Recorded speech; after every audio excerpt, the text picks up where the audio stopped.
Christ alone, my hope is found. He is my light, my strength, my song. Por el ego del hombre, nunca una persona te va a aceptar que está equivocada de primerazo. Nunca, nunca. Yo tuve el caso de una persona con la cual estuve hablando por el lapso como de 2 meses, y cada vez que hablaba con él era un agarrón de parte de él, porque yo ya estaba en la época donde yo ya había entendido y yo ya había bajado la guardia y estaba siendo muy conciliador. En esto de reevangelizar, uno tiene que ser muy conciliador, porque si uno se pone en el mismo estilo desafiante y subversivo en que se acercan las personas, uno no va a hacer la obra. Esta persona finalmente, después de casi 2 meses de estar hablando conmigo, en una conversación hasta me colgó y ya, o sea, y no quiero volver a saber de ti nunca. Y se fue. Y como a los 2 años y medio me volvió a escribir y me decía, desde que hablé contigo quedé intranquilo. Y miren, el hombre me colgó después de 2 meses de hablar y de refutarme y de todo esto. Me colgó, me sacó de las redes sociales, todo esto.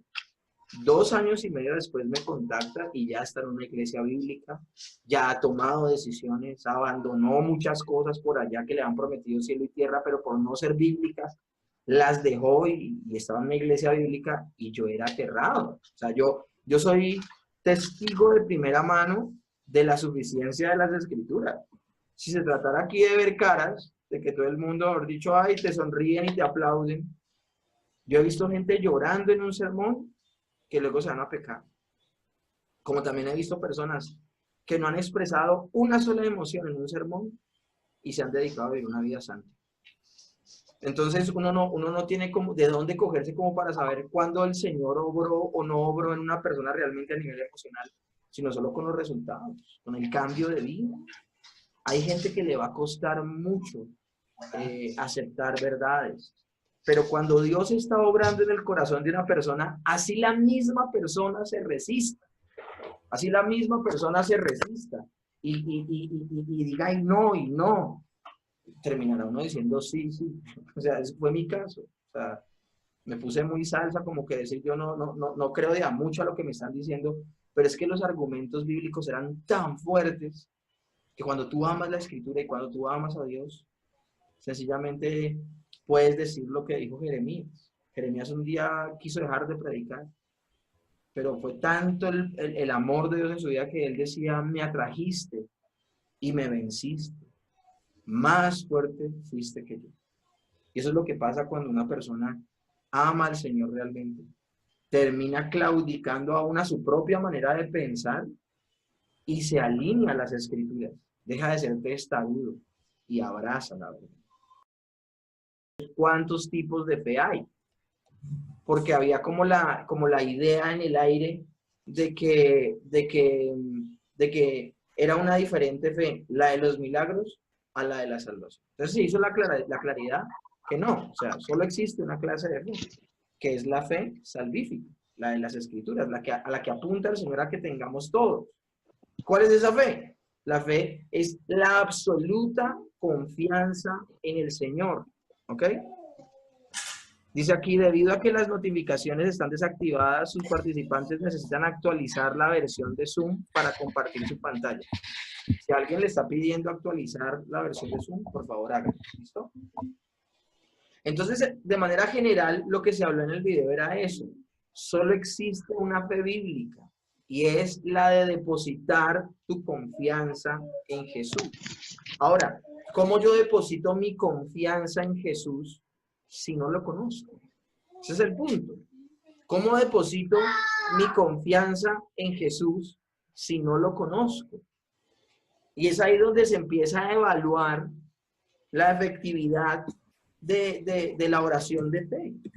Las personas que hacen una oración de fe y que supuestamente depositan su fe en Cristo, ellos entienden lo que hizo Cristo en la cruz.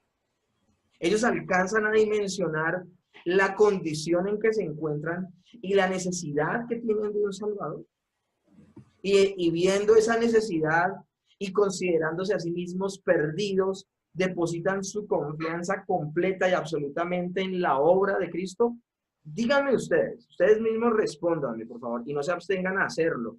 Pregunto, ¿esa claridad la tiene cada persona que hace la oración de fe?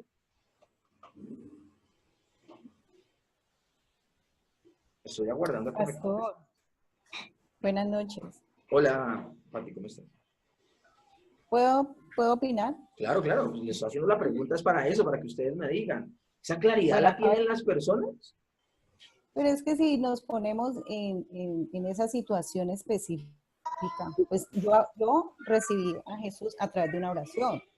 No sé el momento exacto, pero creo que esta oración en algún momento ayuda a las personas, porque yo creo que cuando uno llega a Cristo, no va a tener esa claridad de lo que Él hizo en la cruz, sino que a medida que uno, o sea, que el Espíritu Santo empieza ya en la vida de uno, viene esa claridad. Pero yo pienso que, yo no es que esté defendiendo la oración de fe, de hecho, a mí me confronta mucho eso, pero yo digo, eso es como un primer paso, porque igual el que hace la obra es el Espíritu Santo. Yo pienso, a mí me pasó, o sea, yo no sé, yo todavía lo pienso en qué momento el Espíritu Santo sopló en mí para que yo tuviera esa realidad de esa salvación. Bueno, ¿Cierto? Quizás uno llega en ese momento y no tiene esa claridad, pero la si lo claridad te la es, trajo, la claridad, Pati, te la trajo. ¿Hacer la oración o escuchar una predicación bíblica? pero a veces también la persona es la única opción que tiene de escuchar la oración. Porque digamos, es lo que hemos aprendido y yo sé que No, no va mira, a ser la Pati, oración. saquémonos eso de la cabeza. Y miren, se los digo por qué razón. Porque se los digo de esta manera, o sea, y quiero ser de lo más pedagógico posible. Nos volvemos místicos. Ahora, Pati, tú estás atreviéndote a hablar algo que tal vez otros ni se atreven a hablarlo. Entonces, no te sientas como la excepción del curso, ¿no? Hay gente que también tiene la misma duda, pero tal vez la única que se atreve a exteriorizarlo eres tú. ¿Ok, Pati? Entonces, te dejo eso claro para que Bueno, entiendas lo enriquecedor que es lo que estás diciendo. ¿Ok? buenas Primero que noches. todo, sí, espera un momentico que estamos hablando. La cuestión aquí, ¿cuál es? La cuestión es que si yo te acepto lo que estás diciendo, Pati, le estamos otorgando poder a esa oración. Le estamos otorgando poder a una actividad. ¿Qué diferencia habría entonces de otorgarle poder a bautizarse? ¿O qué problema entonces tendría, si ya aceptamos eso, qué problema había de otorgarle poder a la cena del Señor? Nos estaríamos convirtiendo casi en los católicos. Los católicos le otorgan poder al bautismo. La gente se salva por hacer el bautismo. La gente se salva por tomar la cena del Señor. La gente se salva por, por desarrollar los sacramentos. Porque la Iglesia de Roma cree que el sacramento como tal tiene poder de otorgar gracia. Y de ahí se basa la salvación por obras. ¿Me estás comprendiendo? Entonces, hablar de que la oración de fe tiene poder para que la gente comprenda la salvación y entre a ella, le estamos otorgando a una obra le estamos otorgando la salvación de las personas. Tienes que hacer la oración de fe. Y de hecho, no vayamos tan lejos. Es lo que se le promete a las personas. No vayamos tan lejos. Es lo que se le promete a las personas. ¿No es así, Pati? Se le dice a las personas, pasen aquí adelante, hagan esta oración y bienvenidos a la familia de Dios. O sea, se les está prometiendo que si hacen la oración son salvos. Salvos. ¿Eso es verdad. bíblico? En absoluto, no lo es. Y yo sé que tú me estás diciendo, y vuelvo y te repito, tú eres una voz en medio de todos los que están en el curso, pero tú eres la atrevida, la osada, que lo dice. La misma premisa nos lo dejó ver así por años. Yo me acuerdo que yo pasé adelante, hice la oración, y me puse a llorar, y yo dije, oh sí, me siento diferente. Pero ese momento yo salí de ahí sin comprender muchas cosas de Jesús. Y lo que nos salva a nosotros, que era lo que decía la predicación, lo que nos salva a nosotros, ¿saben qué es? El concepto que tengo de Cristo. y por ese concepto que tengo de él, o lo abrazo o lo rechazo. Porque es que finalmente, ¿quién nos salva? Jesús. Jesús, su obra, Pastor, la obra de otro, que es la fe. ¿Ok? pastor. Carlitos, espera un momentico porque hubo una Listo. persona que entró a la sesión, era una mujer y quería hablar. ¿Quién era? Alguien quería hablar. ¿Qué le Buenas dije? noches. Ah, ya, bueno, Soy Geraldine. la prometida de Julio, Ah, ya, ok.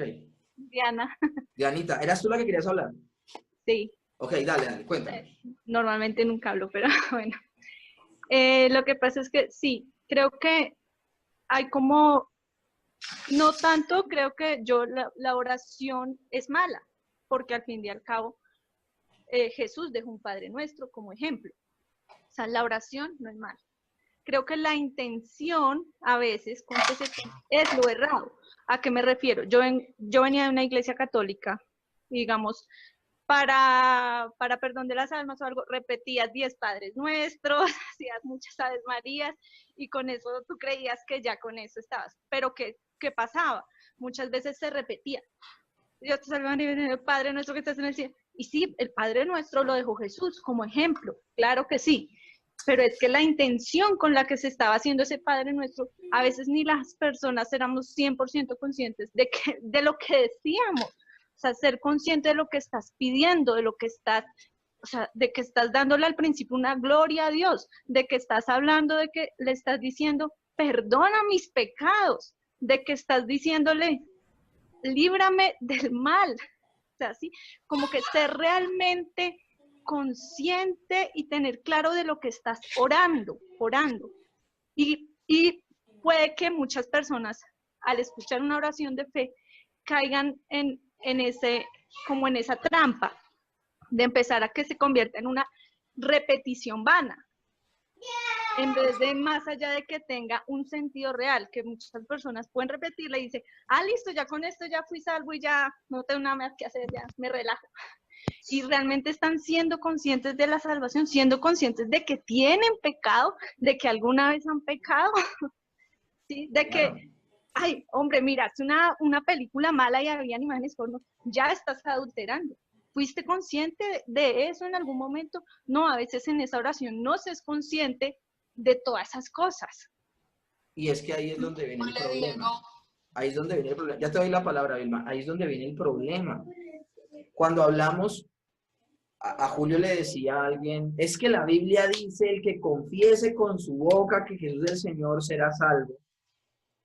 Es ahí cuando le damos una interpretación infantil a la cosa. O sea, ¿cuántas cosas podemos decir con la boca? Porque lo dice la palabra, entonces, y ese es el error de llegar al punto de, es que ahí dice, esa es la madre de todas las malas interpretaciones. Cuando una persona se cierra a un versículo. Porque si ese versículo no es sostenido por la demás escritura, el versículo se está sacando de su contexto. ¿Me entienden? ¿Qué sostiene toda esta teología de la oración de fe? Ese versículo que dice que el que confiesa con su boca que Jesús es el Señor será salvo. Yo le daba una pequeña ilustración a Julio de que, en qué momento se escribe eso en la escritura. Se escribe en el momento donde decir tú que Jesús era el Señor, te mataban por eso. En ese momento es donde se escribe ese texto, donde solo una persona que verdadera y realmente había nacido de nuevo, confesara que Jesús era su Señor y estaba dispuesto a dar su vida por esa verdad, hombre, era un verdadero creyente. Es a eso a lo que se refiere. A veces los mismos creyentes hasta dudaban de su propia fe y decían, de pronto me cogen un día sin hacer el devocional, todo bajoneado, y de pronto yo pueda dudar y negar el nombre de Cristo. Entonces, ¿saben qué voy a hacer? Me voy a tatuar un pescadito en el pecho, que era el símbolo de Jesús. Y a veces en su misma carne declaraba que eran cristianos y ya no lo podían negar. ¿Por qué ese nerviosismo? ¿Por qué esa tensión? Porque se escribe ese texto, se escribe en un momento donde perseguían a los creyentes y a la persona que declarara que Jesús era el Señor lo pasaban al papayo.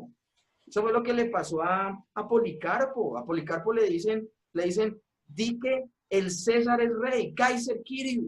Y él en lugar de decir Kaiser Kyrios dice Jesus Kyrios. Y por eso lo atraviesan con una lanza y lo matan en un circo romano. Díganme si las personas que pasan adelante, el 100% de las personas que hacen la oración de fe son conscientes de en quién están depositando su fe. Después de que la predicación, la mitad hablaron de las actividades de la iglesia y la otra mitad les hablaron de que eran personas de éxito y que el Señor quiere lo mejor para ellos porque los tiene tatuados en la palma de su mano. Dígame qué persona pasa adelante con convicción de pecado, de justicia y de juicio. La gente va a abrazar a Cristo como su Señor y Salvador cuando se sientan perdidos. Si no hay una claridad en el mensaje de la Escritura, la gente no va a poder, el Espíritu Santo en primera instancia no va a poder actuar. Porque se ha hablado acá de que es que el Espíritu Santo, acuérdense que el Espíritu Santo no actúa si no está la palabra. No se sabe en qué momento inicia el uno y cuándo inicia el otro, o sea, porque son dos elementos maravillosos. Se confluyen en la salvación de las personas la palabra de Dios con la iluminación del Espíritu Santo de esa palabra. La persona escucha la palabra y el Espíritu Santo lo ilumina en esa verdad. La persona deposita su confianza en esa verdad y como decía la prometida de Julio, la persona deposita su fe y tal vez puede hacer una oración. Aquí ni siquiera estamos estigmatizando que la gente ore. Tú puedes decirlo, Señor, yo deposito mi confianza en ti. Te acepto en mi vida, lo puedes hacer, pero no es esa oración la que te salva. Lo que te salva es que te iluminó el Señor y es la decisión tuya de depositar tu confianza en Él. Caemos en un error gravísimo cuando le atribuimos a actividades mágicas nuestra salvación. Julito, espera porque iba a hablar algo bien. Gracias, Diego, qué pena. Yo llegué tarde y tuve dificultad acá, pero no sé si esto ya lo han conversado. Lo que pasa es que en mi caso yo pienso que yo conocí a nuestro Señor Jesucristo, es decir, en el momento en que yo llegué pensando que iba a encontrar a Jesús realmente y para mí fue un hecho milagroso, de verdad fue un hecho milagroso que yo pudiera creer, pero no tenía la menor idea de que Dios era el con el que yo iba a comenzar a tratar, ¿no? No lo conocía, había sido una pésima católica y mi vida se encontraba muy, muy alejada del Señor, pero yo ahí supe que algo había ocurrido en mi vida, pero no tenía idea de qué era lo que había ocurrido a través del tiempo y cada vez me parece que lo que ayer sabía era nada y cada vez me parece que lo que sé hoy es mucho con relación a lo que sé ayer, no sé, me sorprendo cada vez más de lo que puedo aprender del Señor. Entonces me parece que mi fe se renueva cada día es como diferente, cada día la puedo sentar como un buen matrimonio, que cada día me enamoro más y que estoy como más sentada, como así me siento yo respecto a la fe, como una fe más sentida en mi corazón con mayor recursos, como una fe más tranquila, con mayor conocimiento, no sé, Diego, pero sí cada vez me parece que es diferente, o sea, la fe no ha permanecido igual nunca en mi vida. No, y es que debe ser así. O sea, la fe incipiente con la que las personas creen en un principio no puede quedar así, no puede quedar así. Tiene que crecer y tiene que crecer y crecer. Ahora, esa fe crece ¿cómo? Esa fe crece escuchando la palabra, leyéndola. Con los recursos que el Señor nos ha dado, con las disciplinas espirituales que son la lectura de la palabra, la oración, con algo que se llama, que lo vamos a ver en cristología, que se llaman los medios de gracia. Los medios de gracia. Eso es importantísimo, ¿ok? Pero entonces, perdónenme, yo no sé en qué momento terminamos hablando de la oración de fe, pero perdónenme si soy tan insistente, no es que yo tenga una cruzada en contra de la oración de fe. Lo que me preocupa en particular es atribuirle poder a la oración. Eso es lo que me preocupa en ustedes. Que se vayan ustedes con esa idea de que haya poder en una oración que la gente hace muchas veces de manera inconsciente. O sea, no importa lo que la gente crea, no importa en la condición que la gente venga, no importa nada. Desde que haga la oración, se salvan. Terrible, terrible. O sea, una persona sale de la iglesia sin conocer ni pite de Jesús, porque tal vez y hablemos honestamente, hablemos honestamente. A veces la predicación era una predicación deteriorada que no tenía nada que ver. La gente salía de ese lugar luego de hacer la oración sin una convicción. Si yo o sea, si yo me quedo quieto en el hecho de que ustedes crean eso, no hemos dejado de ser místicos. No hemos dejado de ser místicos. Es tan importante. De hecho, se le dice a una persona creyente, ¿saben por qué?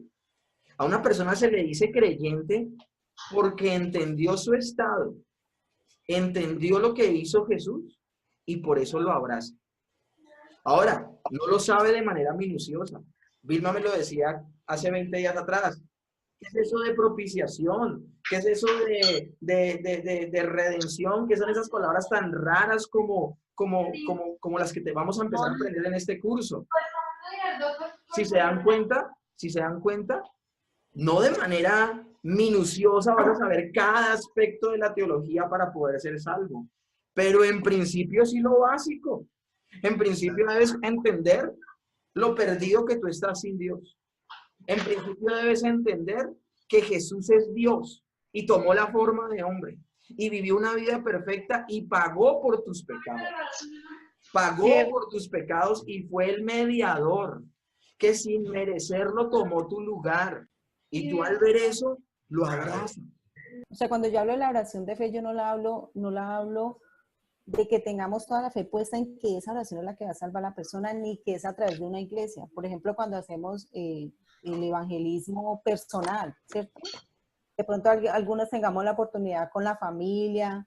O sea, no es que yo piense que la oración de fe es la que tiene el poder, no, es después de yo haberles hablado que deben de arrepentirse, bueno, de darle las citas bíblicas. Quizás aprendimos eso, o sea, la oración de fe al final. O sea, no es que yo diga que si la oración sola, no. Pero entonces, ya he entendido que hay una oración que no necesariamente tiene que ser esa de fe, de que le estamos diciendo a la gente que se hace esta oración es la que lo va a salvar, ¿no? Lo que lo va a salvar, o lo que quizás le va a traer esa convicción es la palabra de Dios. Correcto. Entonces, a eso es lo que yo me refiero. O sea, no es que sea que la gente deposite y que pase adelante. Yo a veces hasta ni creo en eso, porque es verdad, si el Espíritu Santo no hace su obra en ese momento, no va a pasar nada. No va a pasar nada, va a ser algo. Mira, de hecho, Pati, de hecho, mira. Y leemos más delgado, Le acabo de predicar a la persona el Evangelio, que ya hemos entendido más o menos qué es el Evangelio, ¿no? La condición humana, la necesidad de un Salvador, plan de salvación. Cristo vino, cumplió ese plan de salvación y debes confiar en él. Pero falta un elemento, que es el arrepentimiento. A la gente le debemos hablar de su pecado y debemos hablarle de la necesidad de renunciar a su pecado y abrazar a Cristo. Listo. En ese momento cuando se hace eso, si yo, vamos a orar. Primero que todo, tienes que ver la disposición de la persona para orar. Y segundo, la oración no ratifica que esa persona va a entender y va a aceptar. Por eso, tú no debes conducir a la persona que repita después de ti. Es la cuestión allí en sí. Repite después de mí, Señor Jesús. Porque ¿qué deja ver eso? Eso deja ver que tú quieres que ella se salve ahí, en ese momento, y eso no te compete a ti, ni me compete a mí. ¿Estás entendiendo el punto? Es ahí, ese es el meollo. Miran, yo fui tan fanfarrón en esta vida, yo fui tan envanecido en esta vida, que yo era de los que decía, este fin de semana nos vamos a ir de encuentro y tenemos la meta de llevar a 120 muchachos, porque 120 muchachos se van a salvar. Eso es ser muy arrogante en esta vida. Yo que iba a saber quién se va a salvar. La Biblia dice, día a día se añadían a la iglesia los que habían de ser salvos. Esa es la verdad de las Escrituras. La verdad es que solo Dios le pregunta a Ezequiel en el Valle de los Huesos Secos, le pregunta, ¿vivirán estos huesos secos? Y Ezequiel le responde, solo tú lo sabes, Señor, solo tú lo sabes. Miren, ustedes se han dado cuenta de la pasión con la que yo predico. Pero por más pasión que yo le meta, en la categoría de quién cae que la gente se salve, en la categoría de Dios.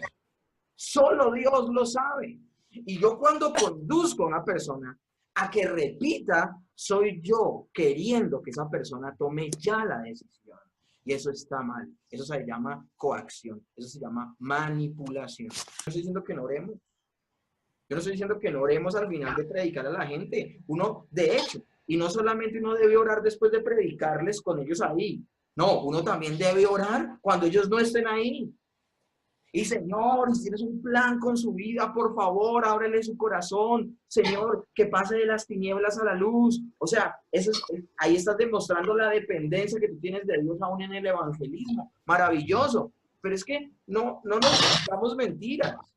Esa no es la oración de fe que nos han enseñado. Primero que todo, la oración de fe la hace gente que no conoce el evangelio. Segundo, se le conduce a repetir, que se llama conductismo. Yo soy maestro. Y una de las peores tendencias de la educación es el conductivismo. Porque el conductivismo lo que hace es que la gente repita una conducta, más no que la gente aprenda. Entonces, eso es lo que hace la oración de fe. Conduce a la persona a que repita. Miren, a mí me parece maravilloso cuando el Señor le predica de salvación a Nicodemo. Le dice, es necesario que nazcas de nuevo. Y luego le dice, el Espíritu Santo es como el viento, que no sabes ni de dónde viene ni para dónde va. ¿Qué le está diciendo el Señor a Nicodemo? Le está diciendo, el Espíritu Santo actúa en ti cuando menos te lo esperas. Pero eso no quiere decir que el Espíritu Santo actúe sin un recurso que es la Escritura. ¿Qué hizo Jesús en Nicodemo? Le predicó. Y si nosotros no le predicamos, o si la persona no lee la Escritura, no va a poder ser salvo. Bajémonos de esa nube. Hay gente que era tan osada que solo les hacían repetir la oración de fe. Te estás muriendo, repite conmigo después de mí, Señor Jesús, te acepto en mi corazón. Y la persona no sabía quién era Jesús, qué había hecho, ni nada, y está ahí muriendo, si se la hacían repetir. Ay, ¿y qué pasó? ¿Se perdió? ¿Se salvó? No se salvó porque es que ahí repitió la oración de fe. De eso no se trata. De eso no se trata. ¿Qué diferencia hay? Yo le decía a Julio, ¿qué diferencia hay con hacerle repetir a una persona como lora mojada la oración de fe y no comprenda su estado espiritual, que está perdido, que no entienda la necesidad que tiene de un Salvador y que no entienda la obra maravillosa de Cristo? ¿Qué razón tiene que yo lo haga repetir como lora mojada? ¿Saben qué hacían los sacerdotes cuando llegaron aquí, después de que descubrieron América? Después de que descubrieron América, cogían a los indiecitos, los amarraban del cuello y los llevaban al río. Los bautizaban en el río y ya decían, ya eres cristiano. Ni siquiera se preocupaban porque el indígena en su idioma se le predicara. No, en un idioma raro, gente montada a caballo, vestida diferente y con armas en las manos que hacían boom, los cogían a la fuerza, los amarraban y los metían a un río. Y luego de eso les decían, ya eres cristiano. Más adelante la iglesia de Roma hace lo mismo en las cruzadas. Coge a los musulmanes, los lleva a un río, los bautiza y luego de bautizarlos les baja la cabeza. Eso fue lo que hicieron en las cruzadas. Y llegaba esta gente diciendo, hoy evangelicé a 200. La mujer sabía que eso de evangelizar a 200 era que a 200 había matado. Porque ellos creían que el acto como tal tenía poder para salvar. No nos hablemos carreta. Nosotros nos creímos por mucho tiempo que la oración misma tenía poder para salvar. Y la prioridad que teníamos a toda costa era que la gente la repitiera. Repite después de mí. No hay tal. No hay tal. Nicodemo le predica al Señor. Y luego de predicarle, le dice, tú no sabes en qué momento va a actuar el Espíritu Santo. ¿Sabes? El viento tú no sabes de dónde viene ni para dónde va. Ese día Nicodemo sale de ahí sin nacer de nuevo. Sale reconfundido. Le predicó el Señor Jesús. Pero ustedes van a ver la vida de Nicodemo entre Juan capítulo 3 y Juan capítulo 19, cuando ya se levanta Nicodemo y empieza a decir, van a juzgar a este hombre sin darle garantías de un juicio justo. Luego ven a Nicodemo tomando el cuerpo de Jesús y metiéndolo en la cueva donde quedó, que era un acto público de fe. Y la misma historia dice que Nicodemo, por la fe en Jesús, fue apedreado, fue lapidado públicamente en Jerusalén, después de haber sido el hombre más rico de todo Jerusalén. Su familia buscaba entre la basura comida. Un día encontraron a la hija de Nicodemo escarbando entre estiércol para sacar semillas del estiércol y sembrarlas en su casa para tener comida. En algún momento en que le predicó Jesús a Nicodemo, en el capítulo 3 y en el capítulo 19 de Juan, en algún momento de ese tiempo, después de que se le predicó a Nicodemo, sopló el Espíritu Santo y Nicodemo entendió y abrazó la fe. Eso es un proceso natural, ese proceso sobrenatural se produce de una manera natural en las personas. No se obliga, no se coacciona, no se obliga, no se forza, ni con cosas lindas como gaseosita y pan después del culto. O se coacciona diciendo de siempre, te vas a ir al infierno, te vas a ir al infierno, te vas a ir al infierno. No, es un proceso natural.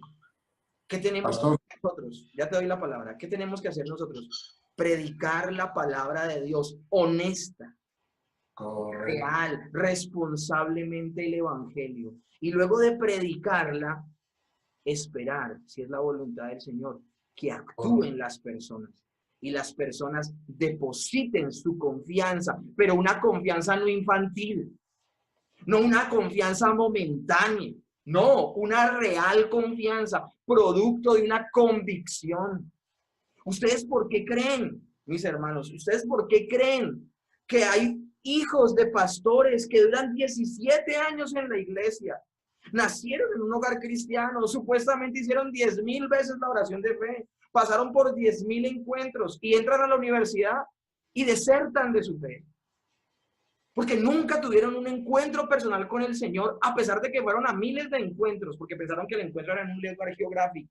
No, nunca se les predicó verdaderamente el evangelio. Nunca tuvieron la oportunidad de entender la belleza del sacrificio de Cristo. Nunca se les habló de su paupérrima condición espiritual y nunca asociaron ambas situaciones donde se sintieron perdidos y corrieron a Cristo.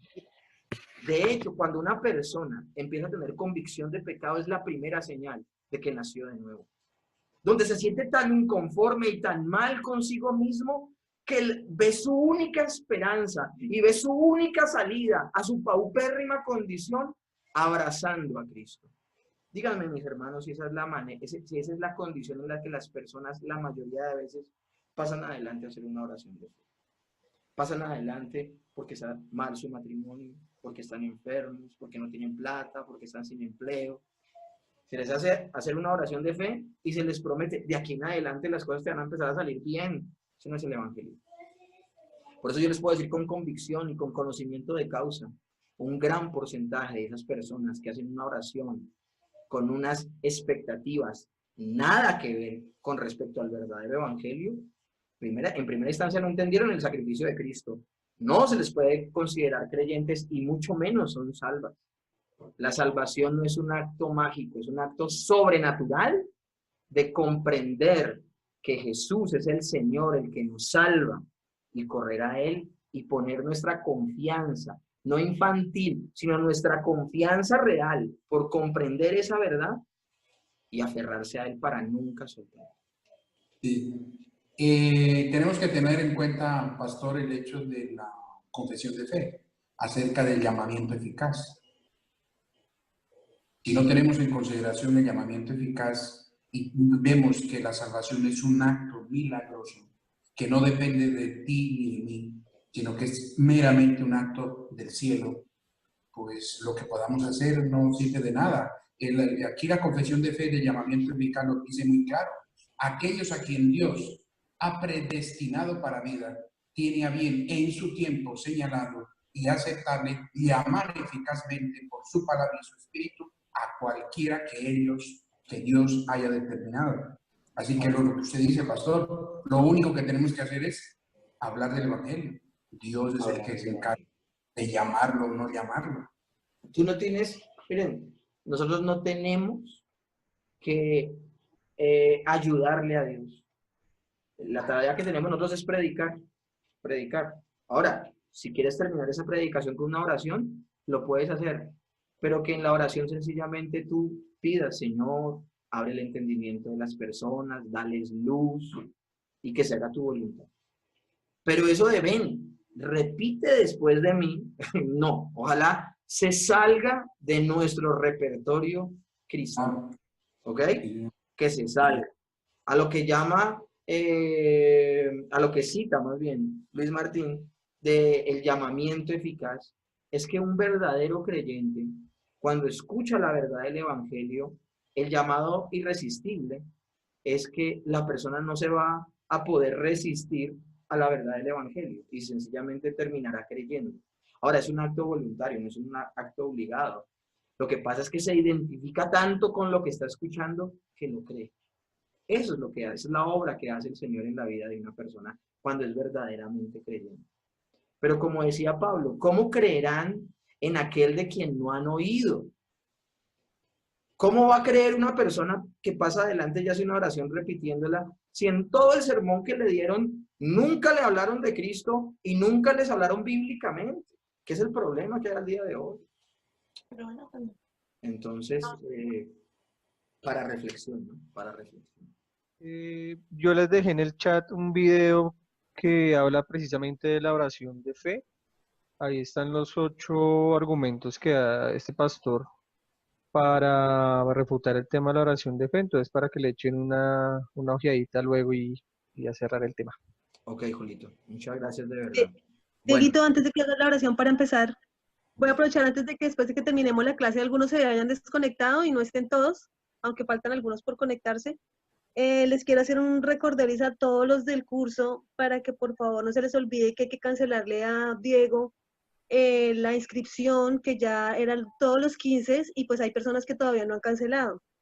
Entonces les quiero recordar a todos que es un compromiso con nuestro pastor también para, acuérdense que el obrero es digno de su salario. Eso sí no está fuera de contexto, ¿cierto? No, es que yo oré y yo le dije, Señor, que alguien haga el trabajo sucio por mí. Bueno, yo hago el trabajo. Connie el Señor la iluminó. Gracias, Connie. Entonces, por favor, los que faltan, por favor, compromiso con el tema y compromiso con Diego, porque finalmente Diego también es bendecido con lo que nos está dando y nosotros a él también. Bueno, solo era eso. Gracias. Muchas gracias, muchas gracias. Amén. Si nosotros fuéramos como una maratón en este seminario, ya hubiéramos debido haber terminado esta materia hace como 2 semanas. Pero, mis hermanos, yo no tengo afán. Y no tengo afán porque por este tipo de pronto de preguntas, por este tipo de cuestionamientos que hay, porque es que, mis hermanos, son muchos años, lo decía ahorita Vilma, son muchos años en una fe incipiente, en una fe de kindergarten, y entrar a las ligas mayores de teología, donde vamos a entender la fe que profesamos, no es un trabajo fácil salir de ese encantamiento. Por esa razón no tengo afán. Hoy, gracias a Dios, tenemos la última clase que se llama el Canon de las Escrituras. Vamos a ver si la logramos dar toda. No sé si les parece, vamos de sopetón hasta las 9 con toda la clase. Ojalá la podamos terminar. Y si se generan preguntas, más bien las hacemos la próxima semana. ¿Les parece? Yo a ustedes les voy a mandar también un video de refuerzo de la clase de hoy, de Joseph Urban, que ustedes vieron de un video de él acerca de la autoridad y la inerrancia. Entonces me gustó mucho ese maestro, ese predicador. Les voy a enviar un video de respaldo de lo que vamos a hablar del día de hoy de la clase del Canon de las Escrituras, para que ustedes lo puedan ver. ¿Ok? Entonces vamos a orar y damos inicio. Vamos de chorro una horita. Señor, en esta noche te damos muchas gracias por este tiempo.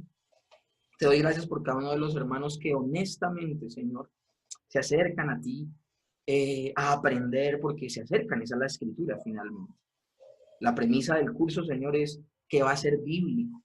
Y si cada 8 días ellos se acercan, tenemos 29 personas, Señor, eso quiere decir que hay una sed y un hambre por la palabra de Dios, y en principio te doy muchas gracias, porque solo tú puedes causar eso. Solo tú puedes causar este impacto en las personas. Solo tú lo puedes hacer. Y creo que es una muestra, Señor, de ese llamado irresistible, de esa maravillosa realidad de la suficiencia de las Escrituras. Porque esa es la motivación de que cada uno de ellos esté conectado hasta ahora. Y te doy gracias por sus vidas. Te pido que hables a través de tu palabra y que en esta clase podamos enriquecernos y poder cerrar el tema de la doctrina de las Escrituras. En el nombre de Cristo Jesús, quedamos en tus manos, toma el control. Amén y amén.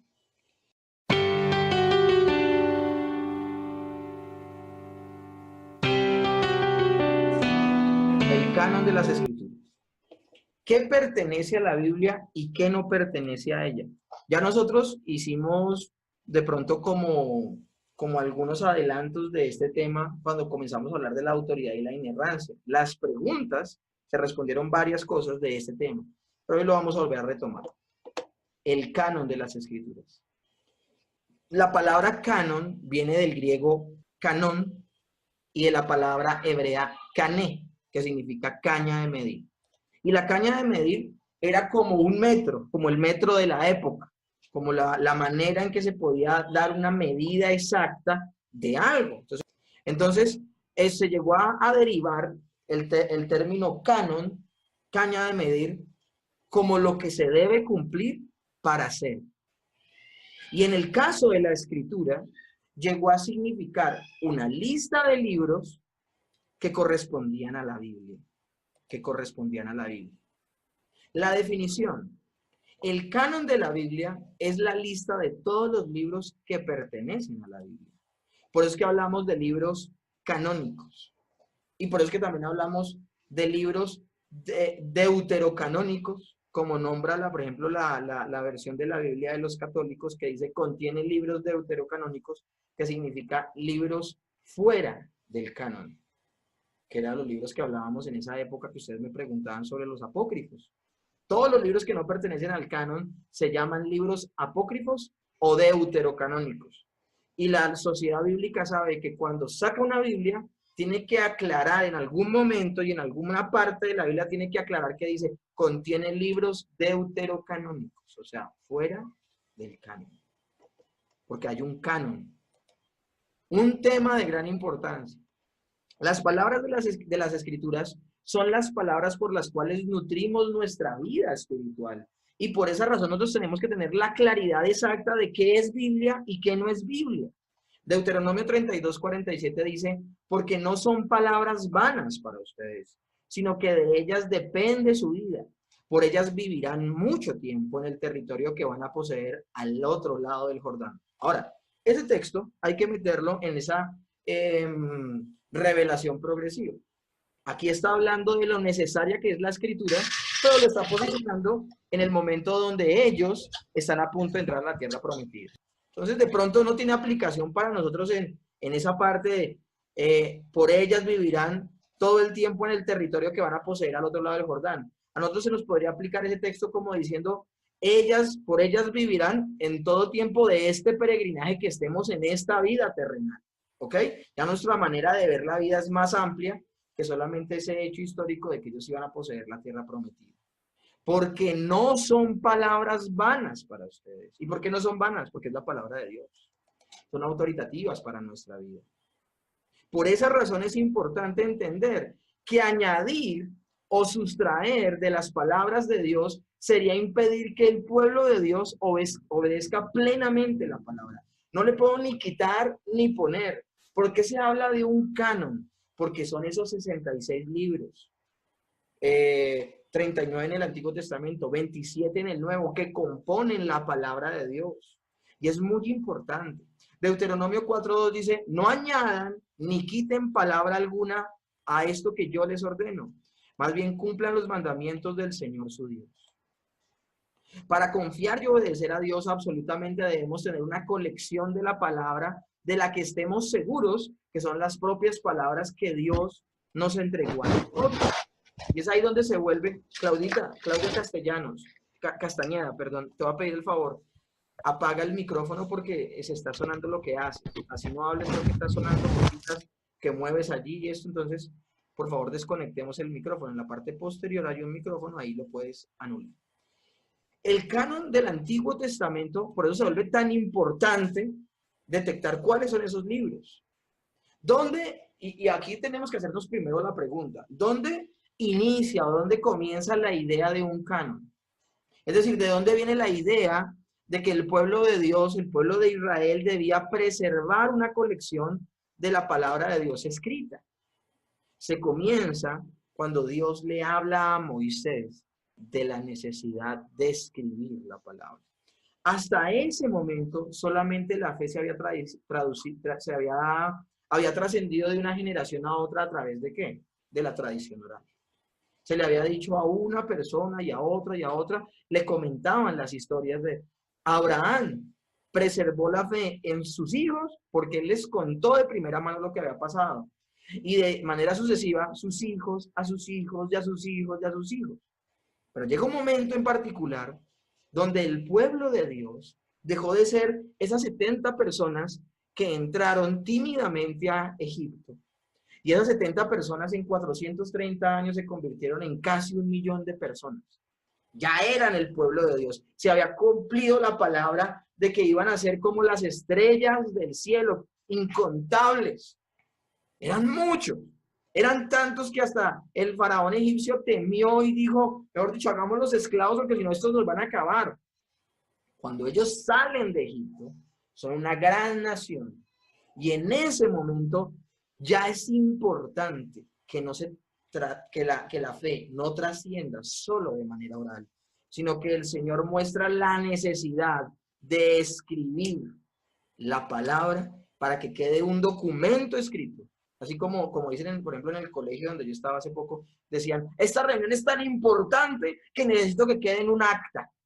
Algo así fue lo que sucedió, con más trascendencia, guardando las proporciones, ¿no? Ninguna acta de ningún colegio va a ser tan importante como la palabra de Dios escrita para que trascendiera de generación en generación. Éxodo 31:18 dice, y dio a Moisés, cuando acabó de hablar con él en el monte Sinaí, 2 tablas del testimonio, tablas de piedra escritas con el dedo de Dios. Entonces yo les pregunto, ¿quién inició el proceso de la escritura de la palabra de Dios? Lo inició el mismo Dios. El mismo Dios fue el que inició esta labor. Y Éxodo 32:16 dice, y las tablas eran obra de Dios, y la escritura era escritura de Dios grabada sobre las tablas. Yo no sé si, miren, solo con este inicio de la clase, y ya estoy viendo que difícilmente la voy a terminar hoy, solo con este inicio de la clase, entendemos la trascendencia de la importancia de la escritura de la palabra y que entendamos cuáles libros son canónicos, o sea, pertenecen al canon y son palabra de Dios, porque la misma tarea de la escritura, ¿quién la comienza? Dios mismo. Dios mismo. Esta colección de palabras autoritativas de Dios creció en tamaño en todo el tiempo de la historia de Israel. Deuteronomio 31 del 24 al 26 dice, y cuando acabó Moisés de escribir las palabras de esta ley en un libro hasta concluirse, dio órdenes Moisés a los levitas que llevaran el arca del pacto de Jehová diciendo, tomad este libro de la ley y ponedlo al lado del arca del pacto de Jehová vuestro Dios y esté allí por testigo contra ti. Nosotros hemos tenido siempre como un respeto sublime el arca del pacto. Vengamos de la congregación que vengamos, creo que conocemos lo que es el arca del pacto y lo santa que era. ¿Dónde dice Moisés que pone el libro? Al lado. El arca del pacto representa la presencia de Dios. ¿No les parece un poco diciente que Moisés la ponga al lado? Que el mismo Moisés ponga al mismo nivel de la presencia de Dios su palabra. A nosotros acabamos de terminar un tema, una polémica ahorita en las preguntas de lo de la oración de fe, y no quiero volver al tema, sino que quiero que entendamos una cosa, lo que realmente convierte a las personas es la palabra de Dios. Es imposible que una persona ore correctamente si primero no se ha acercado a la palabra de Dios, entendiendo que es la palabra, entendiendo que es veraz, que es autoritativa, que no se equivoca, y abrazándola. Lo primero que hace un creyente para creer es abrazar la palabra, porque abrazar la palabra es abrazar al mismo Dios. Éxodo 17:14 dice, y Jehová dijo a Moisés, escribe esto en memoria en un libro. Miren dónde se lo dice. Éxodo 17. Si ustedes leen el libro de Éxodo, se van a dar cuenta que los 10 mandamientos empiezan en Éxodo 20. Entonces, acá en Éxodo 17 sencillamente les estoy mostrando. Geraldine, ayúdame con el micrófono de tu cámara que se está escuchando. Vale. En Éxodo 17 podemos darnos cuenta que es cuando el Señor le delega la tarea que él mismo comenzó. ¿A quién? A Moisés. Y allí comienza. Pero dice, y Jehová dijo a Moisés, escribe esto para memoria en un libro. ¿Cuál era la labor de Moisés? La labor de Moisés era oír la palabra de Dios y escribirla tal cual como lo había oído. Sí, finalmente sigue siendo la palabra de Dios. Éxodo 24:4. Y Moisés escribió todas las palabras de Jehová. Miren, ahí está. No escribió lo que a él le pareció, escribió lo que oía de parte de Dios. Éxodo 34:27. Y Jehová dijo a Moisés, escribe tú estas palabras, porque conforme a estas palabras he hecho pacto contigo y con Israel. Más adelante en Números 33, Moisés escribió sus salidas conforme a sus jornadas por mandamiento de Jehová. Y creo que eso se los había nombrado yo ya en clases anteriores. El libro de Moisés, los libros escritos por Moisés, lo que es en particular, donde habla de la vida de Moisés. Génesis es la revelación misma de Dios a Moisés de eventos en los cuales él no estuvo presente. Todo el libro de Génesis. Pero ya Éxodo, desde que él empieza a escribir en el capítulo 17, que empieza a escribir todo lo que el Señor ha revelado y todas las jornadas, todos estos libros que son Éxodo, Levítico, Números, Deuteronomio, todo este tiempo escuchamos una constante en esos libros. Y Dios dijo a Moisés, y Dios dijo a Moisés, y Dios dijo a Moisés, y Dios dijo a Moisés. Maravillosa la manera prolífera en que el Señor le hablaba a Moisés, y como Moisés también desarrolló de esa manera maravillosa el escribir cada palabra de Dios. Ahora, después de la muerte de Moisés, Josué también añadió a la colección de las palabras de Dios escritas. Josué 24:26 dice, y escribió Josué estas palabras, no en cualquier lugar. ¿Dónde escribió estas palabras? ¿Cuáles? Las del libro de Josué, donde relata todo lo que sucedió. ¿Dónde las escribió? Y escribió Josué estas palabras en el libro de la ley de Dios. Ahora, viene la pregunta del millón. ¿Cómo Josué puede añadirle al libro cuando en Deuteronomio 4, antes de que muera Moisés, por boca de Dios dice, no añadiréis a la palabra que yo os mando, ni disminuiréis de ella, para que guardéis los mandamientos de Jehová vuestro Dios, que yo os ordené? Eso no fue que de manera informal Josué dijo, voy a meter estas palabras aquí. ¿Saben por qué lo hace Josué? Si ustedes leen quién era Josué, se van a poder dar cuenta. Josué dice que era uno de los hombres más sujetos. Y de hecho dice la Biblia que cuando llaman a Josué y lo unge en vida todavía Moisés, lo unge como su sucesor, públicamente está diciendo, el que continúa la labor es él y lo ha nombrado Dios. Ahora, cuando le empiezan los temores a Josué, que son los pasajes más conocidos, que todo el mundo cita y cita mal, esfuérzate y sé valiente, no temas ni desmayes, como estuve con Moisés, estaré contigo. Toda esta forma en que el Señor le habla a Josué, de hecho le dice, las maravillas que hice con Moisés, las haré contigo. ¿Por qué? Para que se sintiera realizado Josué y se fuera a la tumba tranquilo, teniendo una vida, mejor dicho, espectacular. No, todo gira en torno al propósito de Dios. ¿Por qué Josué? Con toda seguridad, escribe en el libro de la ley todas las palabras que él empezó a vivir. Porque él empieza a tener también la misma revelación que tiene Moisés. Se vuelve un autor bíblico. ¿Por qué creen que la Biblia dice, como estuve con Moisés, estaré contigo? ¿Por qué Josué detiene el río Jordán? Muy similar a lo que hizo Moisés con el Mar Rojo. ¿Por qué? ¿Para picarle? ¿Para que, miren, yo también puedo? No, todo gira en torno a la autoridad de la palabra que salía de él.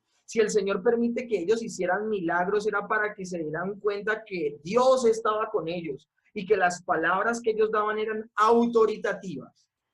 Cuando Josué escribe las palabras de lo que él vivió en el libro de la ley, es completamente consciente que son palabra de Dios y por eso no siente que está rompiendo el mandamiento de no añadir a las palabras. Porque Deuteronomio 4:2, cuando habla de no añadir a las palabras, habla de que no añadan a ese libro palabra que no sea palabra de Dios. Si es palabra de Dios, sí, pero si no es palabra de Dios, no. Y eso es lo maravilloso. Más tarde, otros en Israel, por lo general, los que ejercían el oficio de profeta, escribieron palabras adicionales de Dios. Primera de Samuel 10:25. Samuel recitó luego al pueblo las leyes del reino y las escribió en un libro, el cual guardó delante de Jehová. Otra vez, Samuel poniéndole a la escritura más. ¿Por qué? Porque tenemos una revelación progresiva y hasta ahora se estaba desarrollando. Por eso se puede adicionar y adicionar en ese momento en particular. Primera de Crónicas 29, del 29 al 30. Y los hechos del rey David, primeros y postreros, están escritos en el libro de las crónicas de Samuel Vidente, en las crónicas del profeta Natal y en las crónicas de Gad Vidente, y con todo lo relativo a su reino y con su poder, y los tiempos que pasaron sobre él y sobre Israel, y sobre todos los reinos de aquella tierra. Seguían adicionando a la escritura. Aquí ya vamos, hasta este punto, ya hemos hablado de Génesis, Éxodo, Levítico, Números, Deuteronomio, Josué, Jueces, Primera, Segunda de Samuel, Primera, Segunda de Reyes, Primera y Segunda de Crónicas.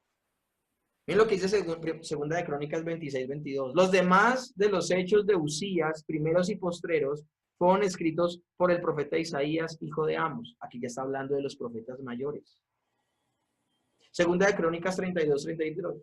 Los demás hechos de Ezequías y sus misericordias, he aquí, todos están escritos en la profecía del profeta Isaías, hijo de Amós, en el libro de los reyes de Judá y de Israel. Y más adelante dice también de Jeremías 32.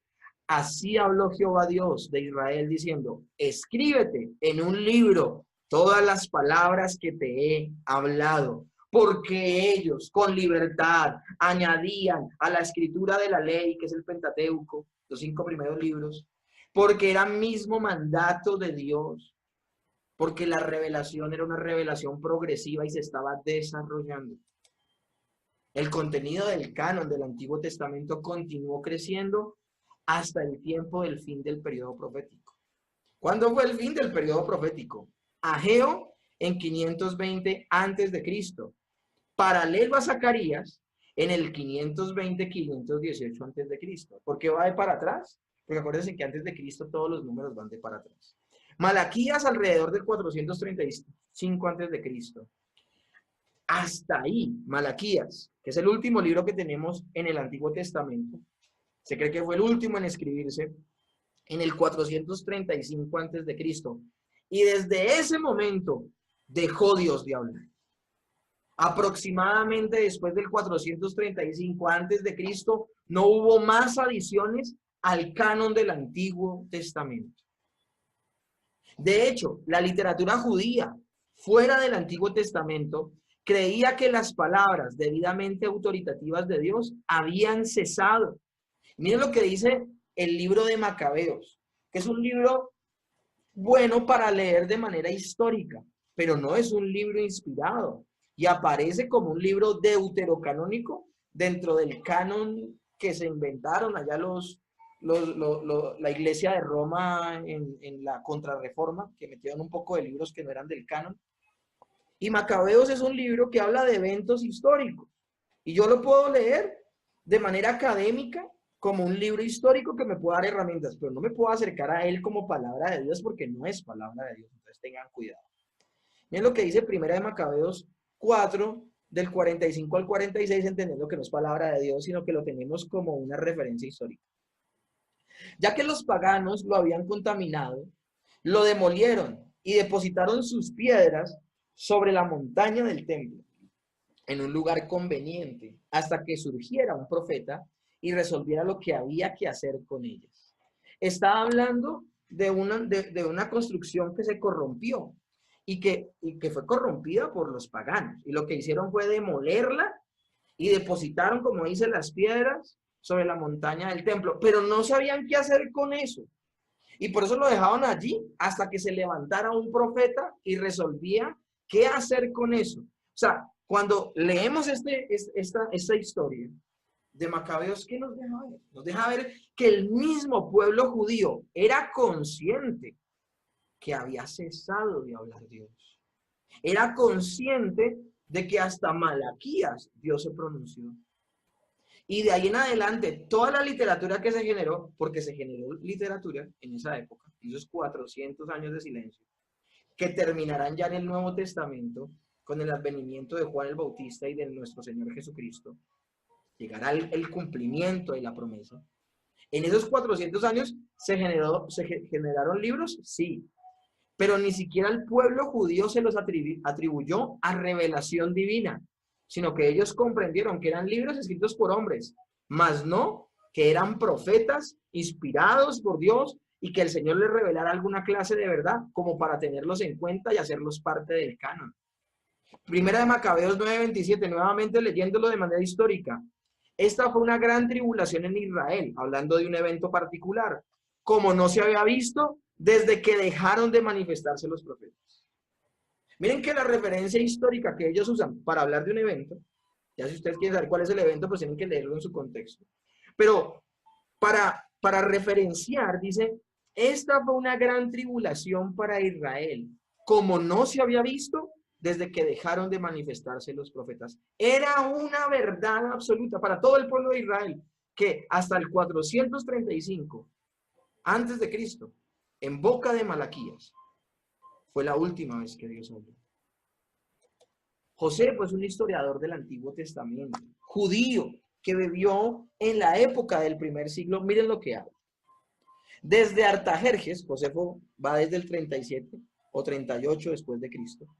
Él se especializa en estudios del Antiguo Testamento y dice, desde Artajerjes, 435 antes de Cristo, hasta nuestros propios tiempos, que está hablando del primer siglo, se ha escrito una historia completa, pero no se le ha considerado digna de igual crédito como los registros anteriores, debido a la interrupción de la sucesión exacta de los profetas. Palabras más, palabras menos, Josefo está diciendo, sí, desde el 435 antes de Cristo hasta la época en que estoy viviendo, que es 30, bueno, si él nació en el 37, 38, y para que él tenga como edad para poder escribir, sumemos los otros 30 años, o sea que desde los 435 antes de Cristo hasta el 70 después de Cristo, que es cuando escribe esto Josefo, él es consciente de que gente escribió, pero que nada de lo que se escribió en ese intervalo de tiempo tiene autoridad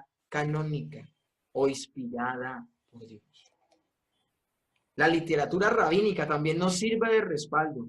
Ellos dicen, después de que los últimos profetas, Ageo, Zacarías, Malaquías, murieron, el Espíritu Santo se separó de Israel, pero ellos todavía tenían a su disposición el Bat Kol. Y el Bat Kol es el Talmud y el Midrash Rabbah, que está hablando de ¿qué? De la composición de los 39 libros del Antiguo Testamento. Ahora, hablemos del Nuevo Testamento. No tenemos ningún registro de disputa entre Jesús y los judíos sobre la extensión del canon. Jesús y los autores del Nuevo Testamento citan varias veces partes de la escritura del Antiguo Testamento como divinamente autoritativa, más de 295 veces.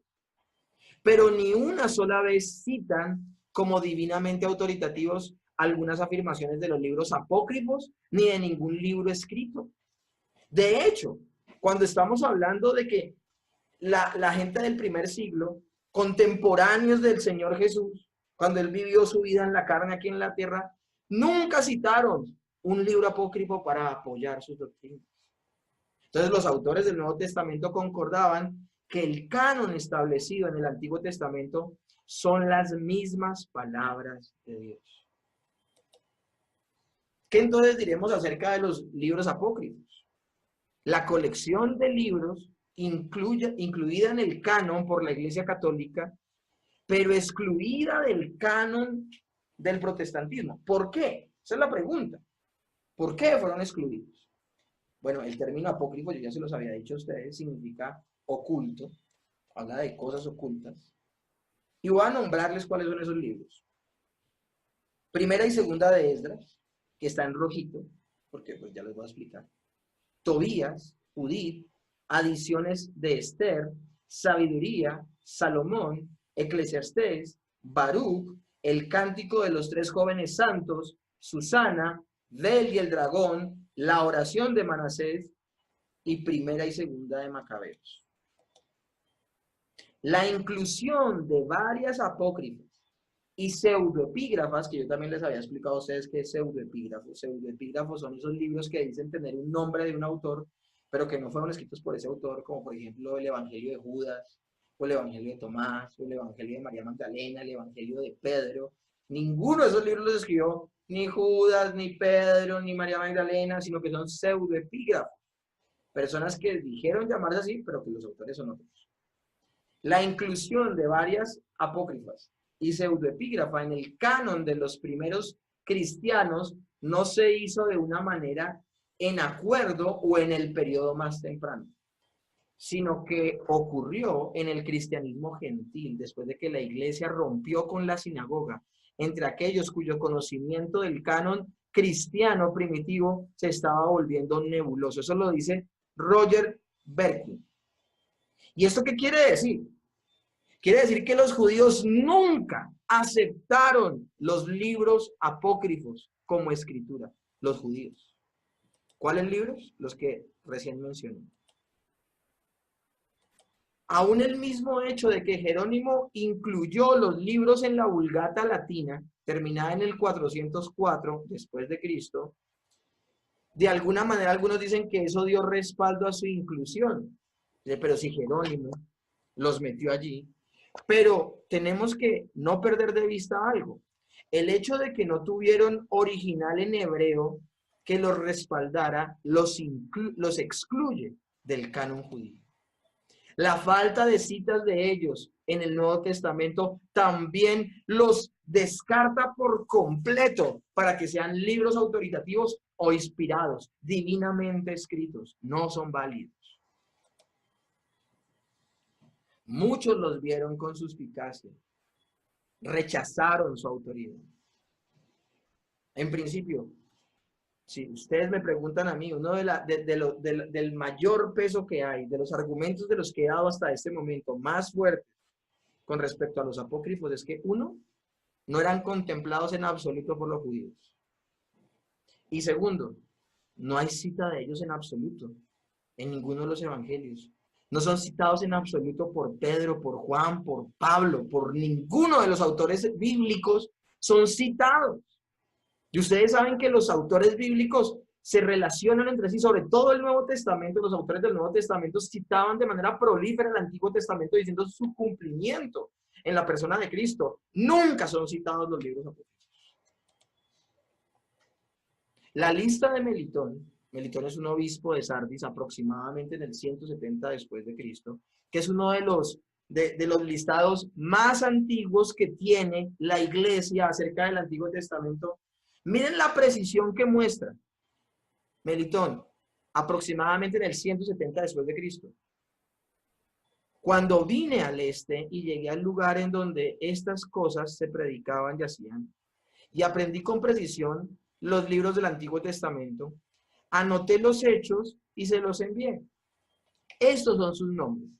Los 5 libros de Moisés: Génesis, Éxodo, Números, Levítico, Deuteronomio, Josué, hijo de Nun, Jueces, Ruth, 4 libros de reinos, o sea, los de Samuel, Reyes, 2 de crónicas, los salmos de David, los proverbios de Salomón y su sabiduría, Eclesiastés, el cantar de los cantares, Job, los profetas Isaías, Jeremías, los 12 en un solo libro, que habla de los profetas menores, Daniel, Ezequiel, Esdras. Incluía a Nehemías. Cuando se habla de Esdras, ustedes dirán, y Nehemías, cuando se nombraba a Esdras, Esdras se cree que Esdras, la mitad que se llama Esdras, el libro que se llama Esdras es solo la mitad del libro. El otro libro que se llama Nehemías era también considerado escrito por Esdras. Entonces, por eso se llamaba solo Esdras y se nombraba solo Esdras. Hay incongruencias doctrinales históricas. Además, este es otro argumento que podemos tener para descartar por completo los libros apócrifos, además de que no son nombrados por Melitón, que es el primer listado que hay muy tempranamente en la historia de la iglesia, años 770. Hay otro argumento fuerte que es este: hay incongruencias doctrinales históricas en varios de estos libros. Por ejemplo, Judith y Tobías contienen errores históricos, cronológicos y geográficos. Estos libros justifican la falsedad y el engaño y hacen que la salvación dependa de obras o de méritos. Yo a ustedes les publiqué un video muy cortito donde hablaba precisamente de eso, de la inerrancia de las escrituras, y hablaba de los errores históricos. Y hablaba, el experto que hablaba, el perito que hablaba en ese video decía que no solamente en los textos del Antiguo Testamento, del Nuevo Testamento, sino cualquier libro que se escriba, si supuestamente se escribe en cierta época, va a ser fácilmente detectable si ese libro es falso o es verdadero. ¿Por qué? Porque el libro, si habla del tiempo en el que fue escrito, va a haber inconsistencia. Por ejemplo, pongo un ejemplo.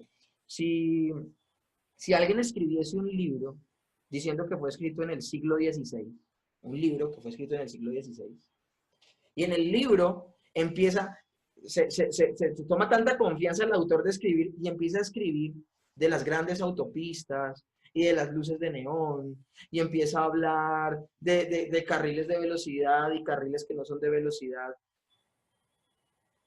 ¿Va a haber consistencia en ese libro? Si es un libro supuestamente escrito en el siglo XVI. En el siglo XVI no había esa clase de cosas. Estoy dándoles un ejemplo hiperbólico, estoy dándoles un ejemplo exagerado, para que más o menos ustedes entiendan que Judith y Tobías contienen errores históricos, cronológicos y geográficos.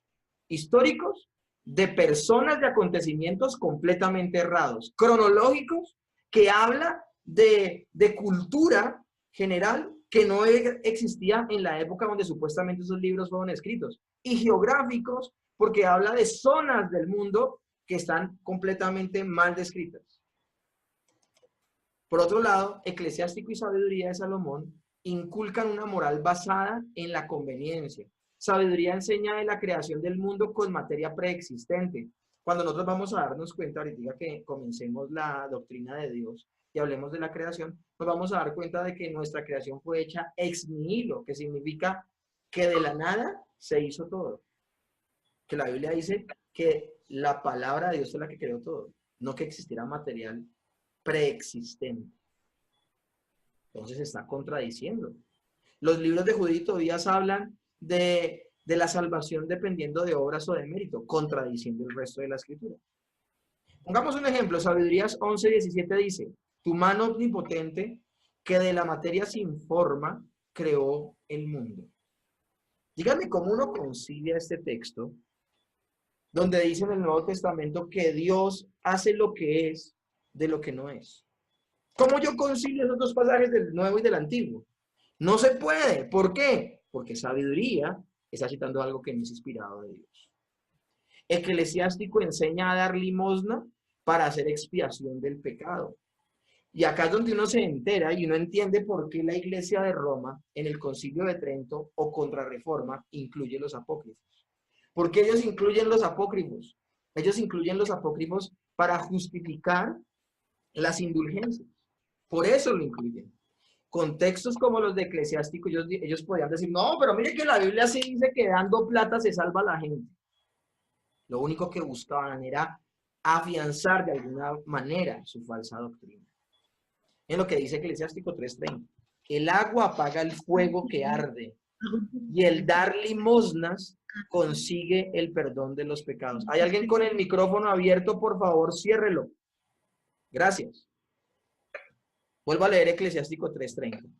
El agua apaga el fuego que arde, y el dar limosnas consigue el perdón de los pecados. ¡Qué herejía tan grande! Y en Primera de Macabeos hay errores históricos y geográficos. Vuelvo, ya no hay necesidad de repetir. En el Concilio de Trento, como se los decía, 1546, muy cerca a la Reforma Protestante gestada por Martín Lutero y por gente antes, la Iglesia Católica Romana oficialmente declaró que los apócrifos eran parte del canon. Era una reacción contra el movimiento reformador que había exaltado la sola escritura. Entonces ellos decían, sola escritura. Entonces se buscaron libros por allá de no sé dónde y los metieron a la fuerza, supuestamente al canon, para justificar sus malas prácticas. Los libros de la apócrifa contenían respaldo para las enseñanzas católicas de las oraciones por los muertos, la justificación por fe más obras, no por la sola fe, y pues fue desastroso eso. Ese fue el gran aporte de los apócrifos, también llamados deuterocanónicos, que ya les expliqué qué significan fuera del canon. ¿Qué hizo la Iglesia de Roma al incluir estos libros en su canon? Declaró que la Iglesia tiene autoridad sobre la Escritura. La Iglesia es la que define qué es Escritura. Entiendan esto tan abominable, entiendan esto tan terrible. Es la Iglesia la que decide qué es Escritura. Terrible. Los protestantes habían sostenido que la Iglesia no puede hacer que algo se considere Escrituras, sino que solo pueden reconocer lo que Dios ya ha hecho, que se escriba como sus propias palabras. Entonces, en este orden de ideas, no quiere decir que la Iglesia haya aprobado el canon y haya dicho sí, este sí, este sí, este sí, y este no, este no, este no. No, ese no fue el ejercicio de la Iglesia del primer siglo. Lo que hizo la Iglesia del primer siglo, la Iglesia sana, la que se estaba fundamentando en Cristo y en la doctrina de los apóstoles, la que todavía no se había torcido, ellos no aprobaban el canon, ellos sencillamente reconocían que ese canon era inspirado, porque era coherente, era concordante, no se contradecía y desde la antigüedad se tomaba como inspirado por Dios. Ahora, su comprobación era completamente clara.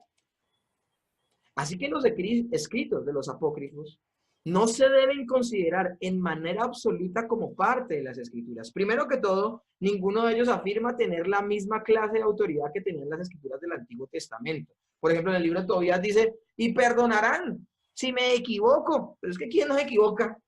Dígame si ese libro tiene algo de autoridad. De la misma manera que hablaba Pablo, por ejemplo, o que hablaba Moisés. El que me desobedece a mí, desobedece a Dios. Esa clase de autoridad no se veía en los libros apócrifos.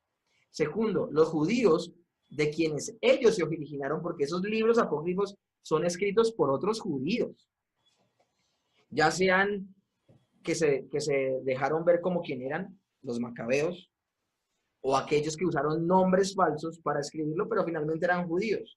Eran libros, era literatura judía, pero los mismos judíos, de quienes ellos se originaron, no los consideraban como palabra de Dios. Ahora, si ni el mismo pueblo de Dios los consideraba como palabra de Dios, ¿de cuándo acá la Iglesia los empieza a considerar como palabra de Dios? La Iglesia, hablo de la Iglesia de Roma. Ni Jesús ni los autores del Nuevo Testamento los consideraron escritura y contienen enseñanzas incongruentes con el resto de la Biblia. En conclusión, con respecto al canon del Antiguo Testamento, al canon del Antiguo Testamento, los cristianos de hoy no tienen por qué preocuparse que algo que haya dejado fuera, ni que algo se haya incluido incorrectamente, no sea palabra de Dios. Cuando hablamos de que el Antiguo Testamento son 39 libros, como lo menciona este listado muy primario en el año 170 y algo, es completamente confiable. Ahora, abordemos el Nuevo Testamento. La escritura de las Escrituras primordialmente ocurre en conexión con los grandes actos de Dios en la historia de la redención. Y eso es muy importante tenerlo en cuenta. El llamamiento de Abraham y la vida de sus descendientes, el éxodo de Egipto y el peregrinaje por el desierto, el establecimiento del pueblo de Dios en la tierra de Canaán, el establecimiento de la monarquía y la deportación, el regreso del cautiverio. Son puntos claves, neurálgicos a la hora de escribir el Antiguo Testamento. El Antiguo Testamento entonces cierra con la expectativa que el Mesías vendría. Quiero devolver aquí un poquito. Primero que todo, el llamamiento de Abraham y la vida de sus descendientes habla de que el Señor ha escogido un pueblo. Ahora, en Éxodo, en Egipto, y luego el peregrinaje por el desierto, habla de que ese pueblo ya es un pueblo grande, como les explicaba al principio de esta clase. Pero luego se habla del establecimiento del pueblo de Dios en una tierra ya no siendo nómadas, como lo duraron siendo 40 años. Y aún el mismo Abraham, de haber peregrinado tanto, era nómada. Ya ellos no son nómadas, sino se establecen en una tierra, en Canaán. Entonces ya no son solamente el pueblo de Dios, sino en la tierra prometida. Luego, obviamente, se establece la monarquía, ya hay un gobierno de ese pueblo. Pero luego el pueblo peca y es deportado. Una gran sección del pueblo queda deportado y se pierde, se contamina con los gentiles, y una pequeña porción de ese pueblo regresa del cautiverio. El Antiguo Testamento, entonces, cierra con las expectativas del Mesías que iba a venir. Acuérdense que los profetas, los reyes, los sacerdotes eran la imagen o como el tipo de que iba a venir un sacerdote, un sumo sacerdote, el verdadero profeta, el perfecto profeta, y el Rey de Reyes y Señor de Señores. Entonces queda con esa expectativa del Antiguo Testamento de que va a venir el Mesías. Malaquías 3:1 dice, el Señor Todopoderoso responde, yo estoy por enviar a mi mensajero para que prepare el camino delante de mí. De pronto vendrá a su templo el Señor a quien ustedes buscan. Vendrá el mensajero del pacto en quien ustedes se complacen. Y Malaquías 4:5 dice, estoy por enviarles al profeta Elías antes de que llegue el día del Señor, día grande y terrible. Termina de hablar el Señor con Malaquías, hay un silencio absoluto de 400 años. ¿Cuándo vuelve a hablar el Señor? Cuando se cumplen estas profecías. Por eso el Nuevo Testamento consiste de los escritos de los apóstoles, pues relatan con precisión las palabras y las obras del Mesías prometido. Ya les he mostrado todos esos momentos climáticos. Dios escoge un hombre para levantar un pueblo. Ese pueblo crece y se establece en una tierra. Ese pueblo tiene un gobierno, pero lamentablemente peca. Son llevados cautivos y solo una pequeña sección vuelve. Y en medio de ese momento tan difícil y terrible que están pasando, terminan con la esperanza a futuro de que vendrá uno y los salvará de esa paupérrima situación. El mismo Malaquías proclama y profetiza que ese Mesías vendrá. Por eso no es de extrañar que cuando vino Jesús creían que él venía a librarlos de los romanos, pero bueno, ese es otro tema. Juan 14:26 dice, pero el Consolador, el Espíritu Santo, a quien el Padre enviará en mi nombre, les enseñará todas las cosas y les hará recordar todo lo que les he dicho. Y acá donde yo quiero explicarles una cosita de este pasaje. Este pasaje muy fácilmente nosotros lo podemos interpretar para nosotros. Ah, sí, entonces el Espíritu Santo me enseña todas las cosas y me recordará lo que me han dicho. Pero miren, mis hermanos, este texto es exclusivo para los apóstoles. Porque el Señor Jesús le está diciendo a sus apóstoles, el Consolador, el Espíritu Santo, a quien el Padre enviará en mi nombre, les enseñará todas las cosas, refiriéndose a qué. No que te enseñará carpintería, no que te enseñará a ser un buen ingeniero, no que te enseñará y por eso puedes aplicar al SENA. No, estamos hablando de que te recordará todas las cosas. Le estaba diciendo en primera instancia, no a ti, sino a los apóstoles, que les enseñaría todas las cosas con respecto a cómo se cumplieron en Cristo las promesas del Antiguo Testamento. Y segundo, les recordaría lo que les había dicho para que ellos pudieran asociar el Antiguo Testamento con el Nuevo Testamento. Eso es lo que significa ese pasaje. Juan 16, del 13 al 14 dice, pero cuando venga el Espíritu de verdad, Él los guiará a toda verdad, porque no hablará por su propia cuenta, sino que dirá solo lo que oiga y les anunciará las cosas por venir. Él me glorificará porque tomará de lo mío y se lo dará a conocer a ustedes. Miren esta última porción. Él me glorificará porque tomará de lo mío y se lo dará a conocer a ustedes. ¿Cuál era la prioridad del Espíritu Santo? La prioridad del Espíritu Santo era conectar cada uno de los hechos de Jesús con el cumplimiento de la promesa, del pacto que había hecho Dios eternamente de salvación. Cómo se cumplía en la persona de Cristo. Así como Jesús vivió para glorificar al Padre, el Espíritu Santo, su ministerio es glorificar al Hijo. Y por eso le iba a enseñar todas las cosas a sus discípulos y le recordaría lo que ellos sí habían vivido y se los haría saber. Miren, este ejercicio de les recordaré todo lo que les he dicho era bien interesante, ¿saben? Los discípulos, no murió Jesús e inmediatamente se dedicaron a escribir, ¿no? Ellos en principio se dedicaban a la gran comisión. Ellos se dedicaron a predicar el evangelio, a llevarlo a todo lugar. Se dedicaron a eso. Cuando los apóstoles empiezan a escribir el evangelio, pongamos el caso de Juan. Juan es uno de los evangelios más tardíos, o sea, escrito como de último. Y me llama la atención poderosamente que ya es muy anciano Juan cuando lo escribe. ¿Cómo hacía Juan para relatar con tanto detalle cada situación que nos cuenta en su evangelio? O sea, ustedes leen Juan capítulo 9 cuando el ciego de nacimiento se echa barro y puede ver y todo. El sinnúmero de detalles de un pasaje tan largo, el sinnúmero de detalles de la pesca, de la multiplicación de los panes y de los peces en Juan capítulo 6. Estoy hablándoles de 2 capítulos muy extensos en el Evangelio de Juan. ¿Cómo hace Juan para recordar cada detalle y escribirlo? Si lo escribió ya cuando estaba viejito, o sea, habían pasado como 60 años de ese evento. Si yo te pregunto a ti, ¿qué hiciste el miércoles de la semana pasada a las 8:40, a las 9:30 de la mañana? Dime exactamente lo que estabas haciendo. Tú vas a echar cabeza y como que vas a tener que pensar, acordarte del horario de tu oficina, de tu trabajo. Sí, ya. Y me vas a decir someramente, si olvidamos lo que hicimos una semana atrás, solo podía el poder del Espíritu Santo llevarles a recordar de manera tan exacta lo que había dicho Jesús en ese momento.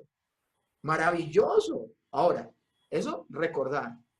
Cuando dice, les enseñaré todas las cosas, habla de cómo ellos iban a asociar esos eventos del Nuevo Testamento con lo que habían dicho los profetas en el Antiguo Testamento. O sea, que era un ejercicio de recordar, pero también de aprender. Y se los enseñó el Espíritu Santo para que pudiesen, ¿qué? Escribir las palabras y obras del Mesías prometido. Ahora, ningún autor bíblico es consciente de que está escribiendo un libro llamado Biblia, que contiene 66 libros. Ellos no eran conscientes de eso, pero eran conscientes de que era Dios hablándoles, era una palabra que el pueblo tenía que obedecer y que tenía que quedar por escrito. Lo que ellos no sabían era que sencillamente estaban haciendo un gran compendio que se iba a llamar Biblia. En el caso de los apóstoles en particular, ellos tenían una autoridad igual a la de los profetas del Antiguo Testamento y ellos sí eran conscientes de esa autoridad y por eso lo escribían de esa forma. Miren lo que dice segunda de Pedro, por ejemplo, 3:2.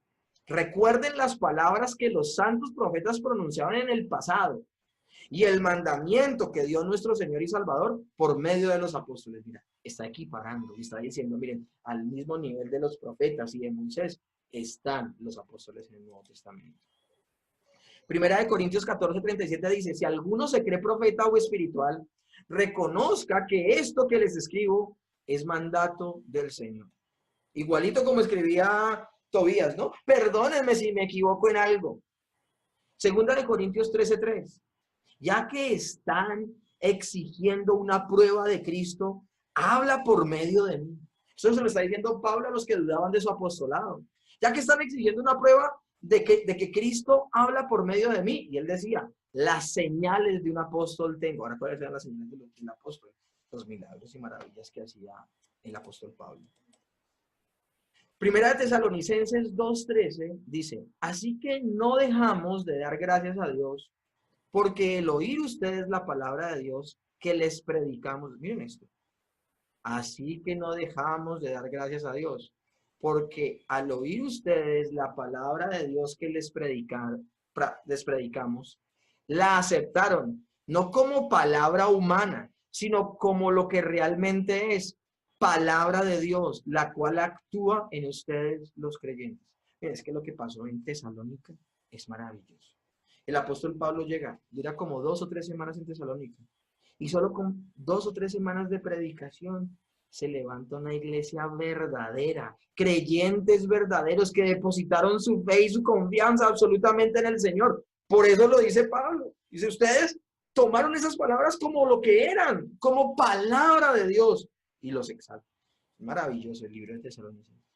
Los apóstoles tenían autoridad para escribir palabras que son palabras del mismo Dios, igual en estatus de verdad y autoridad a las palabras de las Escrituras del Antiguo Testamento. Yo ya les hablé a ustedes en la primera clase en la autoridad de las Escrituras, de cómo ellos equiparaban esto, ¿no? Sino que esto es un pequeño recorderis. Los escritos de los apóstoles fueron colocados a la par de las otras escrituras. Por eso, palabras más, palabras menos. A los 39 libros del Antiguo Testamento se le iban a sumar los 27 del Nuevo Testamento, que en el recorrido del primer siglo se iban a escribir. Ellos no se pusieron de acuerdo para escribirlo, no. Fue un acto natural, orgánico, donde el Señor los inspira y ellos por revelación escriben. Segunda de Pedro 3, 15 al 16 dice, tal como les escribí, también nuestro querido, tal como les escribió también nuestro querido hermano Pablo, con la sabiduría que Dios le dio, en todas sus cartas se refiere a estos mismos temas. Hay en ellas algunos puntos difíciles de entender que los ignorantes e inconstantes tergiversan, como lo hacen también con las demás escrituras, para su propia perdición. El apóstol Pedro aquí, uno habla de que todas las escrituras del Antiguo Testamento, cuando habla de todas las escrituras, habla del Antiguo Testamento, porque en el momento que escribe Pedro todavía no está escrito el Nuevo Testamento. Es cuando él dice, como lo hacen también con las demás escrituras, se refiere a quién? Al Antiguo Testamento. Pero ¿con quién compara el Antiguo Testamento? Con lo que escribe Pablo. O sea, lo está poniendo a la misma autoridad y nivel lo que escribe Pablo en el primer siglo a lo que escribieron Moisés y los profetas en todo el Antiguo Testamento. Primera de Timoteo 5, 17 al 18 dice, los ancianos que dirigen bien los asuntos de la iglesia son dignos de doble honor, especialmente los que se dedican sus esfuerzos a la predicación y a la enseñanza. Pues la Escritura dice, no pondrás bozal al buey que trilla, y el obrero es digno, y el trabajador merece que se le pague un salario. Ahorita nuestra hermana Constanza nos recordaba eso, entonces maravillosamente. Pero miren, esto ya se los expliqué y se los expliqué en la primera clase. Les expliqué que no pondrás bozal al buey que trilla, es Deuteronomio 25:4. Y el trabajador merece que se le pague un salario, Lucas 10:7. Entonces está poniendo al mismo nivel el Antiguo y el Nuevo Testamento. Ahora, no cualquier palabra, la de los apóstoles. La iglesia primitiva aceptó como parte del canon de las Escrituras las auténticas enseñanzas escritas de los apóstoles. ¿Cuáles? Mateo, Juan, Romanos, a Filemón, todas las epístolas paulinas, primera y segunda de Pedro, primera y segunda, tercera de Juan y Apocalipsis. Aquí a quién estoy nombrando? Estoy nombrando los que escribieron los apóstoles. ¿Cuáles? Mateo, Juan, Romanos a Filemón, que son los que escribió Pablo, primera y segunda de Pedro, primera, segunda y tercera de Juan y Apocalipsis. Ahora, ¿por qué no nombra los otros? Porque los otros libros no fueron escritos directamente por apóstoles, sino personas que tuvieron influencia apostólica, y eso también lo va a tocar ahora. Marcos estaba directamente ligado al apóstol Pedro. De hecho, una de las maneras en que teológicamente se le llama al evangelio de Marcos es el evangelio de Pedro. De alguna manera se le conoce así teológicamente. Fue tal la influencia del apóstol Pedro en el trabajo que hizo Marcos que se le conoce teológicamente como el evangelio de Pedro. Lucas, el autor de Hechos y el evangelio de Lucas, su influencia absoluta, ¿quién es? El apóstol Pablo. Y Judas y Santiago, por el hecho de ser hermanos del Señor, se relacionan directamente como autoridad apostólica. ¿Qué? ¿El Señor Jesús tuvo hermanos? Sí, tuvo hermanos, y la Biblia nos lo dice, la misma Biblia nos lo dice, nos los nombra en varias oportunidades. Judas, no estamos hablando ni de Judas Tadeo, el que hacía parte de los 12, ni de Judas Iscariote, el que murió ahorcado, sino Judas, uno de los hermanos de Jesús. Y Santiago, que también es conocido como Jacobo. Ellos dos fueron hermanos de Jesús. Se convirtieron luego de la muerte, resurrección y ascensión del Señor Jesucristo, posterior. Ellos no siguieron a Jesús en sus 3 años de vida acá en la tierra, ni nada de eso. Ellos se convirtieron posteriormente al Evangelio. Entonces, estas son las personas que escribieron libros del Nuevo Testamento y aunque no son apóstoles, tienen una influencia apostólica. Hebreos se le atribuye a Pablo, pero yo tengo mis reservas, yo más bien creería que no. Las cualidades propias del libro convencieron a la iglesia de su inspiración divina. Alguien podría decir, bueno, ¿y cómo aceptan el libro de Hebreos si no saben quién es su autor? ¿Por qué? Por su contenido. El libro de Hebreos conecta la persona de Cristo con el sistema sacrificial y con la ley. Y hace una cosa maravillosa, que es exaltar, porque el libro de Hebreos escribe a las personas que eran creyentes y que los judaizantes los estaban convenciendo de volver a la ley para ser verdaderos cristianos. O sea, le estaban añadiendo al evangelio, como decía el apóstol Pablo. Si alguien añade al evangelio, sea anatema. Eso estaban haciendo. Y el autor de Hebreos empieza a mostrar cómo la ley y el sistema sacrificial sencillamente era una sombra que nos llevaba a Cristo. Entonces, aunque no se sabe el autor a ciencia cierta de quién es, y lo digo porque el libro de Hebreos habla, en un pasaje, el autor escribe que él aprendió el evangelio por los apóstoles. Mientras que el apóstol Pablo escribe, si no estoy mal, en Gálatas, que él no, en Gálatas capítulo 1, él dice que él no aprendió el evangelio de boca de los apóstoles, sino que él aprendió el evangelio directamente del Señor Jesucristo, estando 3 años en Arabia. El Señor se le manifestó y le enseñó el evangelio. Ahora, Pablo era un erudito del Antiguo Testamento, pero conocía el Antiguo Testamento y sin tener a Cristo en el medio, el Antiguo Testamento no tenía sentido para él. Cuando el mismo Señor durante 3 años le enseña el evangelio y le enseña cómo en él se cumple la ley, pues miren el poder de predicación que tuvo el apóstol Pablo. Entonces, por esa razón, yo tengo mis reservas de decir que el libro de Hebreos lo escribió el apóstol Pablo. Porque quien escribió el libro de Hebreos dice que aprendió el evangelio por boca de los apóstoles, mientras que Pablo lo aprendió directamente del Señor Jesús. ¿Por qué se acepta el libro de Hebreos en las Escrituras? O sea, porque es evidentemente, no se trata de aceptación, sencillamente es de reconocimiento. ¿Por qué? Por el contenido del libro. El libro exalta a Cristo, en ningún momento contradice el resto de las Escrituras. Y la autoridad que tiene ese libro es la autoridad apostólica. No sabemos quién lo escribió, pero bueno, en su soberanía y en su providencia el Señor permitió que así fuese. Entonces vivamos con eso. La gloria majestuosa de Cristo brilla en las páginas de la epístola a los Hebreos, tan brillantemente que ningún creyente que lea con seriedad jamás querrá cuestionar su lugar en el canon. La cuestión en torno al canon es la siguiente. Si se puede demostrar que un escrito es de un apóstol, su autoridad divina absoluta queda establecida automáticamente. Para algunos de los libros, la iglesia tuvo el testimonio personal de algunos de los apóstoles que todavía vivían, que respaldaban la autoridad divina absoluta de estos libros. Entonces, algunos apóstoles alcanzaron a vivir a la escritura de esos libros y aseguraron y ratificaron que eran inspirados. Las palabras de los libros habrían sido autoatestiguadoras, es decir, las palabras habrían dado testimonio de su propia autoridad divina conforme los cristianos las leían, que es el caso de Hebreos. La misma escritura autoatestigua que es palabra de Dios. En el año 367 después de Cristo, la 39ª carta pascual de Atanasio, hago aclaración, Atanasio fue uno de los grandes defensores de la Trinidad en el primer siglo, como para que tengan una referencia histórica y sepan quién es Atanasio, contenía una lista exacta de los 27 libros del Nuevo Testamento que tenemos al día de hoy en la Iglesia Oriental. En el 397 después de Cristo, el Concilio de Cartago, representando a las iglesias en la parte occidental del mundo mediterráneo, concordó con las iglesias orientales respecto a la misma lista, es decir, son 27. Entonces, en ese orden de ideas, ¿deberíamos esperar que se añada algún otro escrito al canon? Es lo que dice Hebreos 1, del 1 al 2, y esto es un texto obligatorio que tú y yo nos tenemos que aprender, ya voy a terminar. Hebreos 1, del 1 al 2 dice, Dios, que muchas veces y de maneras diversas, o varias dice esta versión, habló a nuestros antepasados en otras épocas por medio de los profetas, en estos días finales nos ha hablado por medio de su Hijo, A este designó heredero de todo y por medio de él hizo el universo.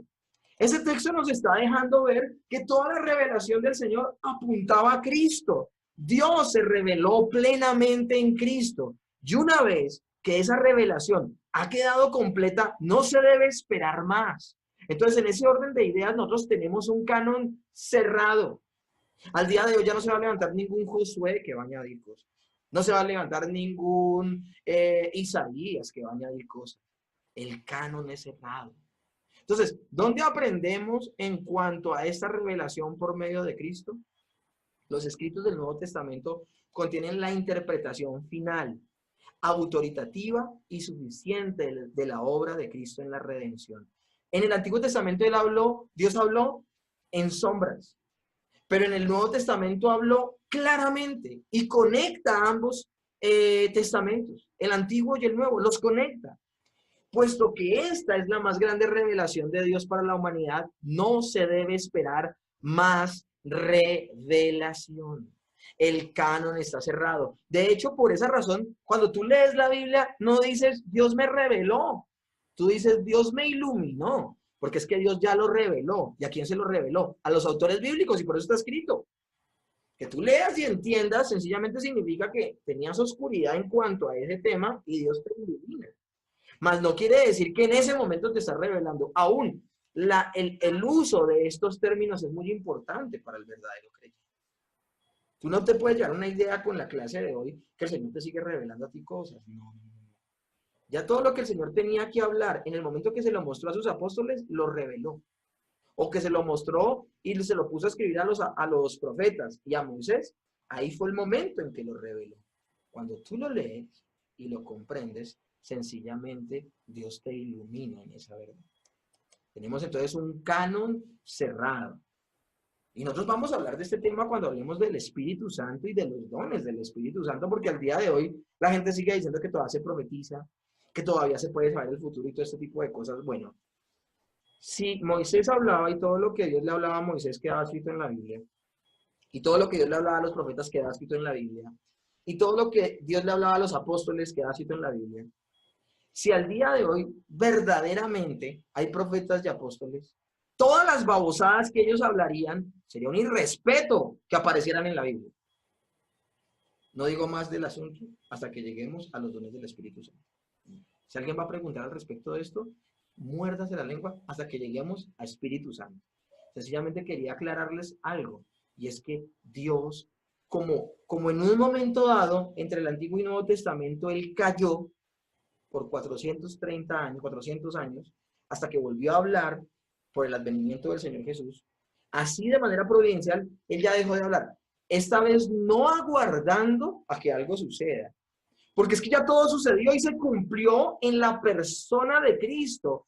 La mayor revelación especial de Dios es la persona de Cristo. Por eso la Biblia dice que el Verbo se hizo carne, y el Verbo es la palabra de Dios que se encarnó. En Él confluyen todas las promesas del Señor. Una consideración final. Apocalipsis 22, del 18 al 19 dice: a todo el que escuche las palabras del mensaje profético de este libro, le advierto esto. Si alguno le añade algo, Dios le añadirá a él las plagas descritas en este libro. Y si alguno quita las palabras de este libro de la profecía, Dios le quitará su parte del árbol de la vida y de la ciudad santa descritos en este libro. No es casualidad que esta afirmación venga al final del último capítulo de Apocalipsis y que el Apocalipsis sea el último libro del Nuevo Testamento. Esto ya había sucedido en el Antiguo Testamento. Eso sucedió con Deuteronomio. Cuando el Señor terminó de escribir la ley en Deuteronomio, también decía lo mismo. Ni le quitan ni le añaden. Pero ahora en este momento, en Deuteronomio aparece como una advertencia de que cualquiera no hable en nombre de Dios diciendo que tiene un escrito. Y a pesar de esa advertencia se levantaron los apócrifos. Terrible. Pues no es casualidad que al finalizar el último libro escrito, porque es que el Apocalipsis fue el libro más tardío escrito. El último de los apóstoles en morir fue el apóstol Juan. Murió de viejito, fue el único que no murió como mártir. Ahora, con mucho sufrimiento porque murió en Patmos, que era una iglesia, era una prisión que quedaba en una isla. Entonces, con mucho dolor, aislado de la gente allí, y el Señor le reveló el Apocalipsis, y aún en su última parte, en su última porción, es donde él escribe esta advertencia. ¿Cómo sabemos entonces que tenemos libros que debemos tener en el canon de las Escrituras? ¿Cómo sabemos entonces que tenemos los libros que debemos tener en el canon de las Escrituras? Primero que todo, en Dios y su providencia que guió a la iglesia en la agrupación de estos libros. Entonces podría ser correcto que creamos que Dios, nuestro Padre, que controla todas las cosas, toda la historia, que permitió que toda su iglesia por casi de 2000 años se privara de un libro. Alguien me preguntaba esto con la autoridad de las Escrituras. ¿Por ahí hay algún libro perdido que sea de inspiración divina y que al día de hoy no encontró su camino a la luz pública y está por allá? Pues hombre, decir esa declaración es una contradicción en sí misma. Porque el Señor le dice a Moisés y a cada uno de los autores bíblicos, a los profetas y a los apóstoles, les dice, escriban este libro para que todo el mundo lo conozca. Entonces sería una contradicción decir que el Señor manda a que escriban ese libro para que todo el mundo lo conozca y al Señor le quede grande volverlo público. Es una contradicción en sí misma esa pregunta. El mismo valora tan altamente y es tan necesario para nuestras vidas espirituales que el mismo Señor lo hizo público. Basamos nuestra confianza en la conformación del canon en la fidelidad de Dios. Dios era el principal, vuelvo y repito, Dios era la persona más interesada en que la Biblia llegara a las personas que la debían leer. Eso se llama la doctrina de la preservación de la Escritura. Y nos la reservamos para este último momento. El mismo Señor preservó la Escritura para que todo su pueblo la conociera, porque es que depende de que la gente conozca la Escritura, la salvación de las personas. Como depende de la Escritura, la salvación de las personas, pues el Señor era el más interesado en que se pudiesen publicar. En segundo lugar, dos factores nos persuaden de la veracidad del canon que tenemos. La actividad del Espíritu Santo que nos convence a leer las Escrituras por nosotros mismos. Esto se puede hablar como una evidencia espiritual. Y segundo, la información histórica que tenemos disponible para nuestra consideración, que lo que hace es ratificar que lo que dice es verdadero. El Espíritu Santo, en primera instancia, nos da la seguridad a nuestro ser de que los libros que leemos son palabra de Dios, pues hablan a nuestro ser como ningún otro texto. Hebreos 4:12 por eso dice, ciertamente la palabra de Dios es viva y eficaz y más cortante que toda espada de dos filos y penetra el alma, las coyunturas y los tuétanos y discierne los pensamientos y las intenciones del corazón. Y no hay cosa creada que no sea manifiesta, antes bien todas están desnudas ante aquel que tenemos que dar cuentas. Eso hace la palabra con tu vida. Llega donde no llega otra palabra. El que se acerca a la Biblia se está acercando a un libro extraordinario. No está acercando al Quijote, no está acercando a 100 años de soledad. La Biblia es el único libro que antes que tú leerlo a él te lee a ti. Y la información histórica avala el canon que tenemos. Algunos de los escritores más tempranos se distinguieron muy claramente de los apóstoles y sus escritos de los escritos de los apóstoles. Miren lo que dice Ignacio alrededor del 110 después de Cristo. No les ordeno como les ordenó Pedro y Pablo. Ellos fueron apóstoles y yo soy un convicto. Ellos eran libres y yo hasta ahora soy esclavo. Miren cómo hablaba un creyente del primer siglo. Estos son Ignacio y toda esta gente hacen parte de la patrística, de los padres de la iglesia. Y aún ellos no se consideraban que estaban al mismo nivel de autoridad sus palabras a las palabras de los apóstoles, de los profetas y del mismo Moisés. ¿Cómo es que al día de hoy se para Cash Luna diciendo que Dios le mostró a él algo que no se lo mostró ni a Pedro, ni a Juan, ni a Pablo, ni a Isaías, ni a ninguno, ni a Moisés, ni a nadie más? Unos locos completamente. Ninguno de nosotros va a llegar al nivel de revelación absoluta de los autores bíblicos. Los textos, y este es otro argumento, los textos no canónicos tienen por característica incluir doctrinas contrarias a los textos canónicos o absurdas y fantasiosas. Miren lo que dice el Evangelio de Tomás. Miren esta perla. Acabo de nombrarles que nadie puede hablar con la autoridad que habló los autores bíblicos. Nadie. Si alguien se para diciéndote que Dios le mostró algo a él que no le mostró a ningún autor bíblico, hombre, huye de esa persona, corre de esa persona. Miren, por ejemplo, el supuesto Evangelio de Tomás, que es un libro pseudoepígrafo, porque el que dijo que supuestamente era Tomás no era Tomás. Simón Pedro les dijo, dejen que María se vaya de nosotros, porque las mujeres no merecen vivir. Jesús dijo, he aquí, yo la guiaré para poderla hacer varón, para que ella también pueda llegar a ser un espíritu viviente. O sea, la mujer no era espíritu viviente porque no era varón. Parecido a ustedes, varones, porque toda mujer que se hace a sí misma varón entrará en el reino de los cielos. Mira, yo no sé quién escribió esto, pero supuestamente Tomás. No solo contradice la escritura, sino que contradice la naturaleza esencial del ser humano, donde habla que en esencia somos iguales, el hombre y la mujer. Entonces en esencia, no en roles ni en actividades, que también lo vamos a hablar en Doctrina del Hombre. Pero miren esta abominación. Ese man que se fumó cuando escribió esto. He aquí, y dice que Jesús dijo, he aquí, yo la guiaré para poderla hacer varón. Este man se metió LSD. Para que ella también pueda llegar a ser un espíritu viviente parecido a ustedes, varones. ¿Qué le pasó? Porque toda mujer que se hace a sí misma varón entrará en el reino de los cielos. ¿Cómo algo así? ¿Cómo algo así? ¿Cómo una abominación como esto puede ser palabra de Dios? ¿A qué conclusión entonces llegamos? ¿Hay algún libro que falte? ¿Libro que se debiera haber incluido en las Escrituras, pero que no se incluyó?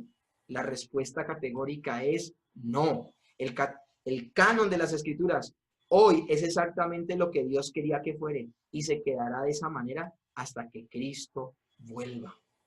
Efesios capítulo 2, verso 20 dice, edificados sobre el fundamento de los apóstoles y los profetas, siendo Cristo Jesús la misma piedra angular. Miren, la piedra, el fundamento, la piedra angular es Cristo. Pero sobre esa piedra, ¿quiénes edificaron? Los apóstoles y los profetas. Nosotros como iglesia, toda iglesia sana y bíblica se fundamenta en la palabra de Dios. Se fundamenta en lo que dijeron los profetas y los apóstoles, contando en ese grupo a Moisés. Seguimos, somos fieles a lo que dice la Escritura. Cualquier persona que diga que tiene una revelación nueva, ya sea para la práctica, o para que la iglesia crezca, o para que tengamos más éxito, o cualquier cosa, primero que todo se está desenfocando, porque ese no es el tema de la Escritura. El tema central de la Escritura es la redención humana, su hilo conductor Cristo, y fue escrito para la gloria de Dios. Y segundo, se está atribuyendo cosas terribles, porque no hay nadie mayor que Cristo en primera instancia. Y segundo, que el fundamento apostólico y profético de los autores bíblicos, porque ellos lo único que hicieron con sus escritos fue exaltar a Cristo. Esta gente que está levantando el día de hoy no exalta a Cristo, se alimenta para sus propios vientres. Mediten en lo que acabamos de escuchar. No me acuerdo, creo que yo ya les envié a ustedes estas diapositivas. Si no es así, yo se las envío, pero creo que ya se las envié. No las he enviado, entonces ya mismo se las envío a sus correos de Gmail. De aquí en adelante nos vamos a contactar con esos correos de Gmail. A esos correos les voy a enviar estas diapositivas. Y más bien lo que hagamos hoy, tuvimos un muy largo tiempo de reflexión al principio, de preguntas, y nos tomamos casi media hora de clase. Entonces yo no quiero que nos tardemos. Más bien péguenle una estudiadita a las diapositivas y dentro de 8 días, si hay preguntas, las hacen. ¿Les parecen? Hoy día estamos dando, si quieren, activen 2 minuticos los micrófonos nomás. Hoy día damos por terminado la primera materia del seminario. Gloria a Dios. Damos por terminada la primera doctrina, la primera materia. Me gustaría que ustedes me escribieran, tenía que darles esta información al final, me gustaría que ustedes me escribieran y me dijeran qué modalidad van a tomar. Si van a tomar la modalidad 1, la modalidad 2 o la modalidad 3. La modalidad 1 es solo asistir a clase. La modalidad 2 es asisten a clase y les hago un examen. Y la modalidad 3 es asisten a clase, les hago el examen y además de eso ustedes me entregan un resumen, un trabajo de qué opinan ustedes de cada capítulo del libro que les envié al principio de esta materia. Si alguien a estas alturas me dice, ¡ay, el libro! No lo leí. Ya, tú no haces parte de la categoría. Ok, ya, tranquilo. No te me vayas a estresar. Si alguien me dice, no, pero es que yo para los exámenes soy como, no sé, o sea, tengo mis reservas con los exámenes. Tranquilos, o sea, no es camisa de fuerza. Ustedes son los que eligen. La 1, la 2 o la 3. Ahora, piénsenlo muy bien. Porque ahora, piénsenlo muy bien de aquí a mañana, porque ya les di mes y medio. ¿Por qué razón? Porque ya luego de iniciar con esa modalidad, la idea es que sigas forever, hasta que se acabe. Entonces, si te vas a sentir más tranquilo solo con la modalidad 1 de asistencia a las clases, asiste a eso. Con el examen o con el trabajo del libro. ¿Ok? Es de libre elección, pero me tienen que confirmar mañana, porque yo ya sé entonces a qué persona les envío el examen. ¿Listo? Eso sería todo. Vamos a orar para terminar. Señor, en esta noche te damos muchas gracias por este tiempo. Bendecimos tu nombre. Gracias por tu palabra, Señor. Esta primera materia ha sido maravillosa, Señor. Y que hoy, después de mes y medio, hayan 25 personas conectadas, habla de un compromiso, Señor. Y ahora, fuera de esas 25, tú lo sabes, Señor. Hay otras personas que están tomándolo en diferido. Maravilloso, te doy gracias a ti. Solo tú lo puedes hacer, Señor. Toda la gloria es para ti. Solo tú puedes hacer esto. Solo tú puedes despertar a las personas como las estás despertando a la fe bíblica. Y te doy gloria a ti. Te pido y te ruego que tanto ellos como yo perseveremos. Vamos hasta ahora a la primera materia. Largo camino nos resta. Estamos altamente motivados. Ayúdanos, Señor, que aún cuando esa motivación no se encuentre, cuando no estemos altamente motivados y altamente emocionados, porque en 2 años, en algún momento, de pronto la monotonía tocará la puerta, que, Señor, nosotros perseveremos y que podamos terminar con este pequeño paso, Señor, porque la teología sistemática solo es una de muchas cosas que debemos estudiar para poderte conocer más y glorificar. Doy gracias por cada estudiante, por su compromiso, que eres tú el que has producido en cada uno de nosotros el querer como el hacer. Bendigo tu nombre y te doy las gracias en Cristo Jesús y te pedimos, prepara nuestro corazón para poder, Señor, abordar doctrina de Dios, Señor. Hoy ponemos nuestro corazón, ya dentro de 8 días comenzamos doctrina de Dios o teología propia, donde nos vas a enseñar todas las maravillas de ese Dios trino a quien en el cual hemos depositado nuestra fe. Gracias, Señor, en el nombre de Jesús. Amén y amén. Mis hermanos, Dios me los bendiga. Muchas gracias y que deseen.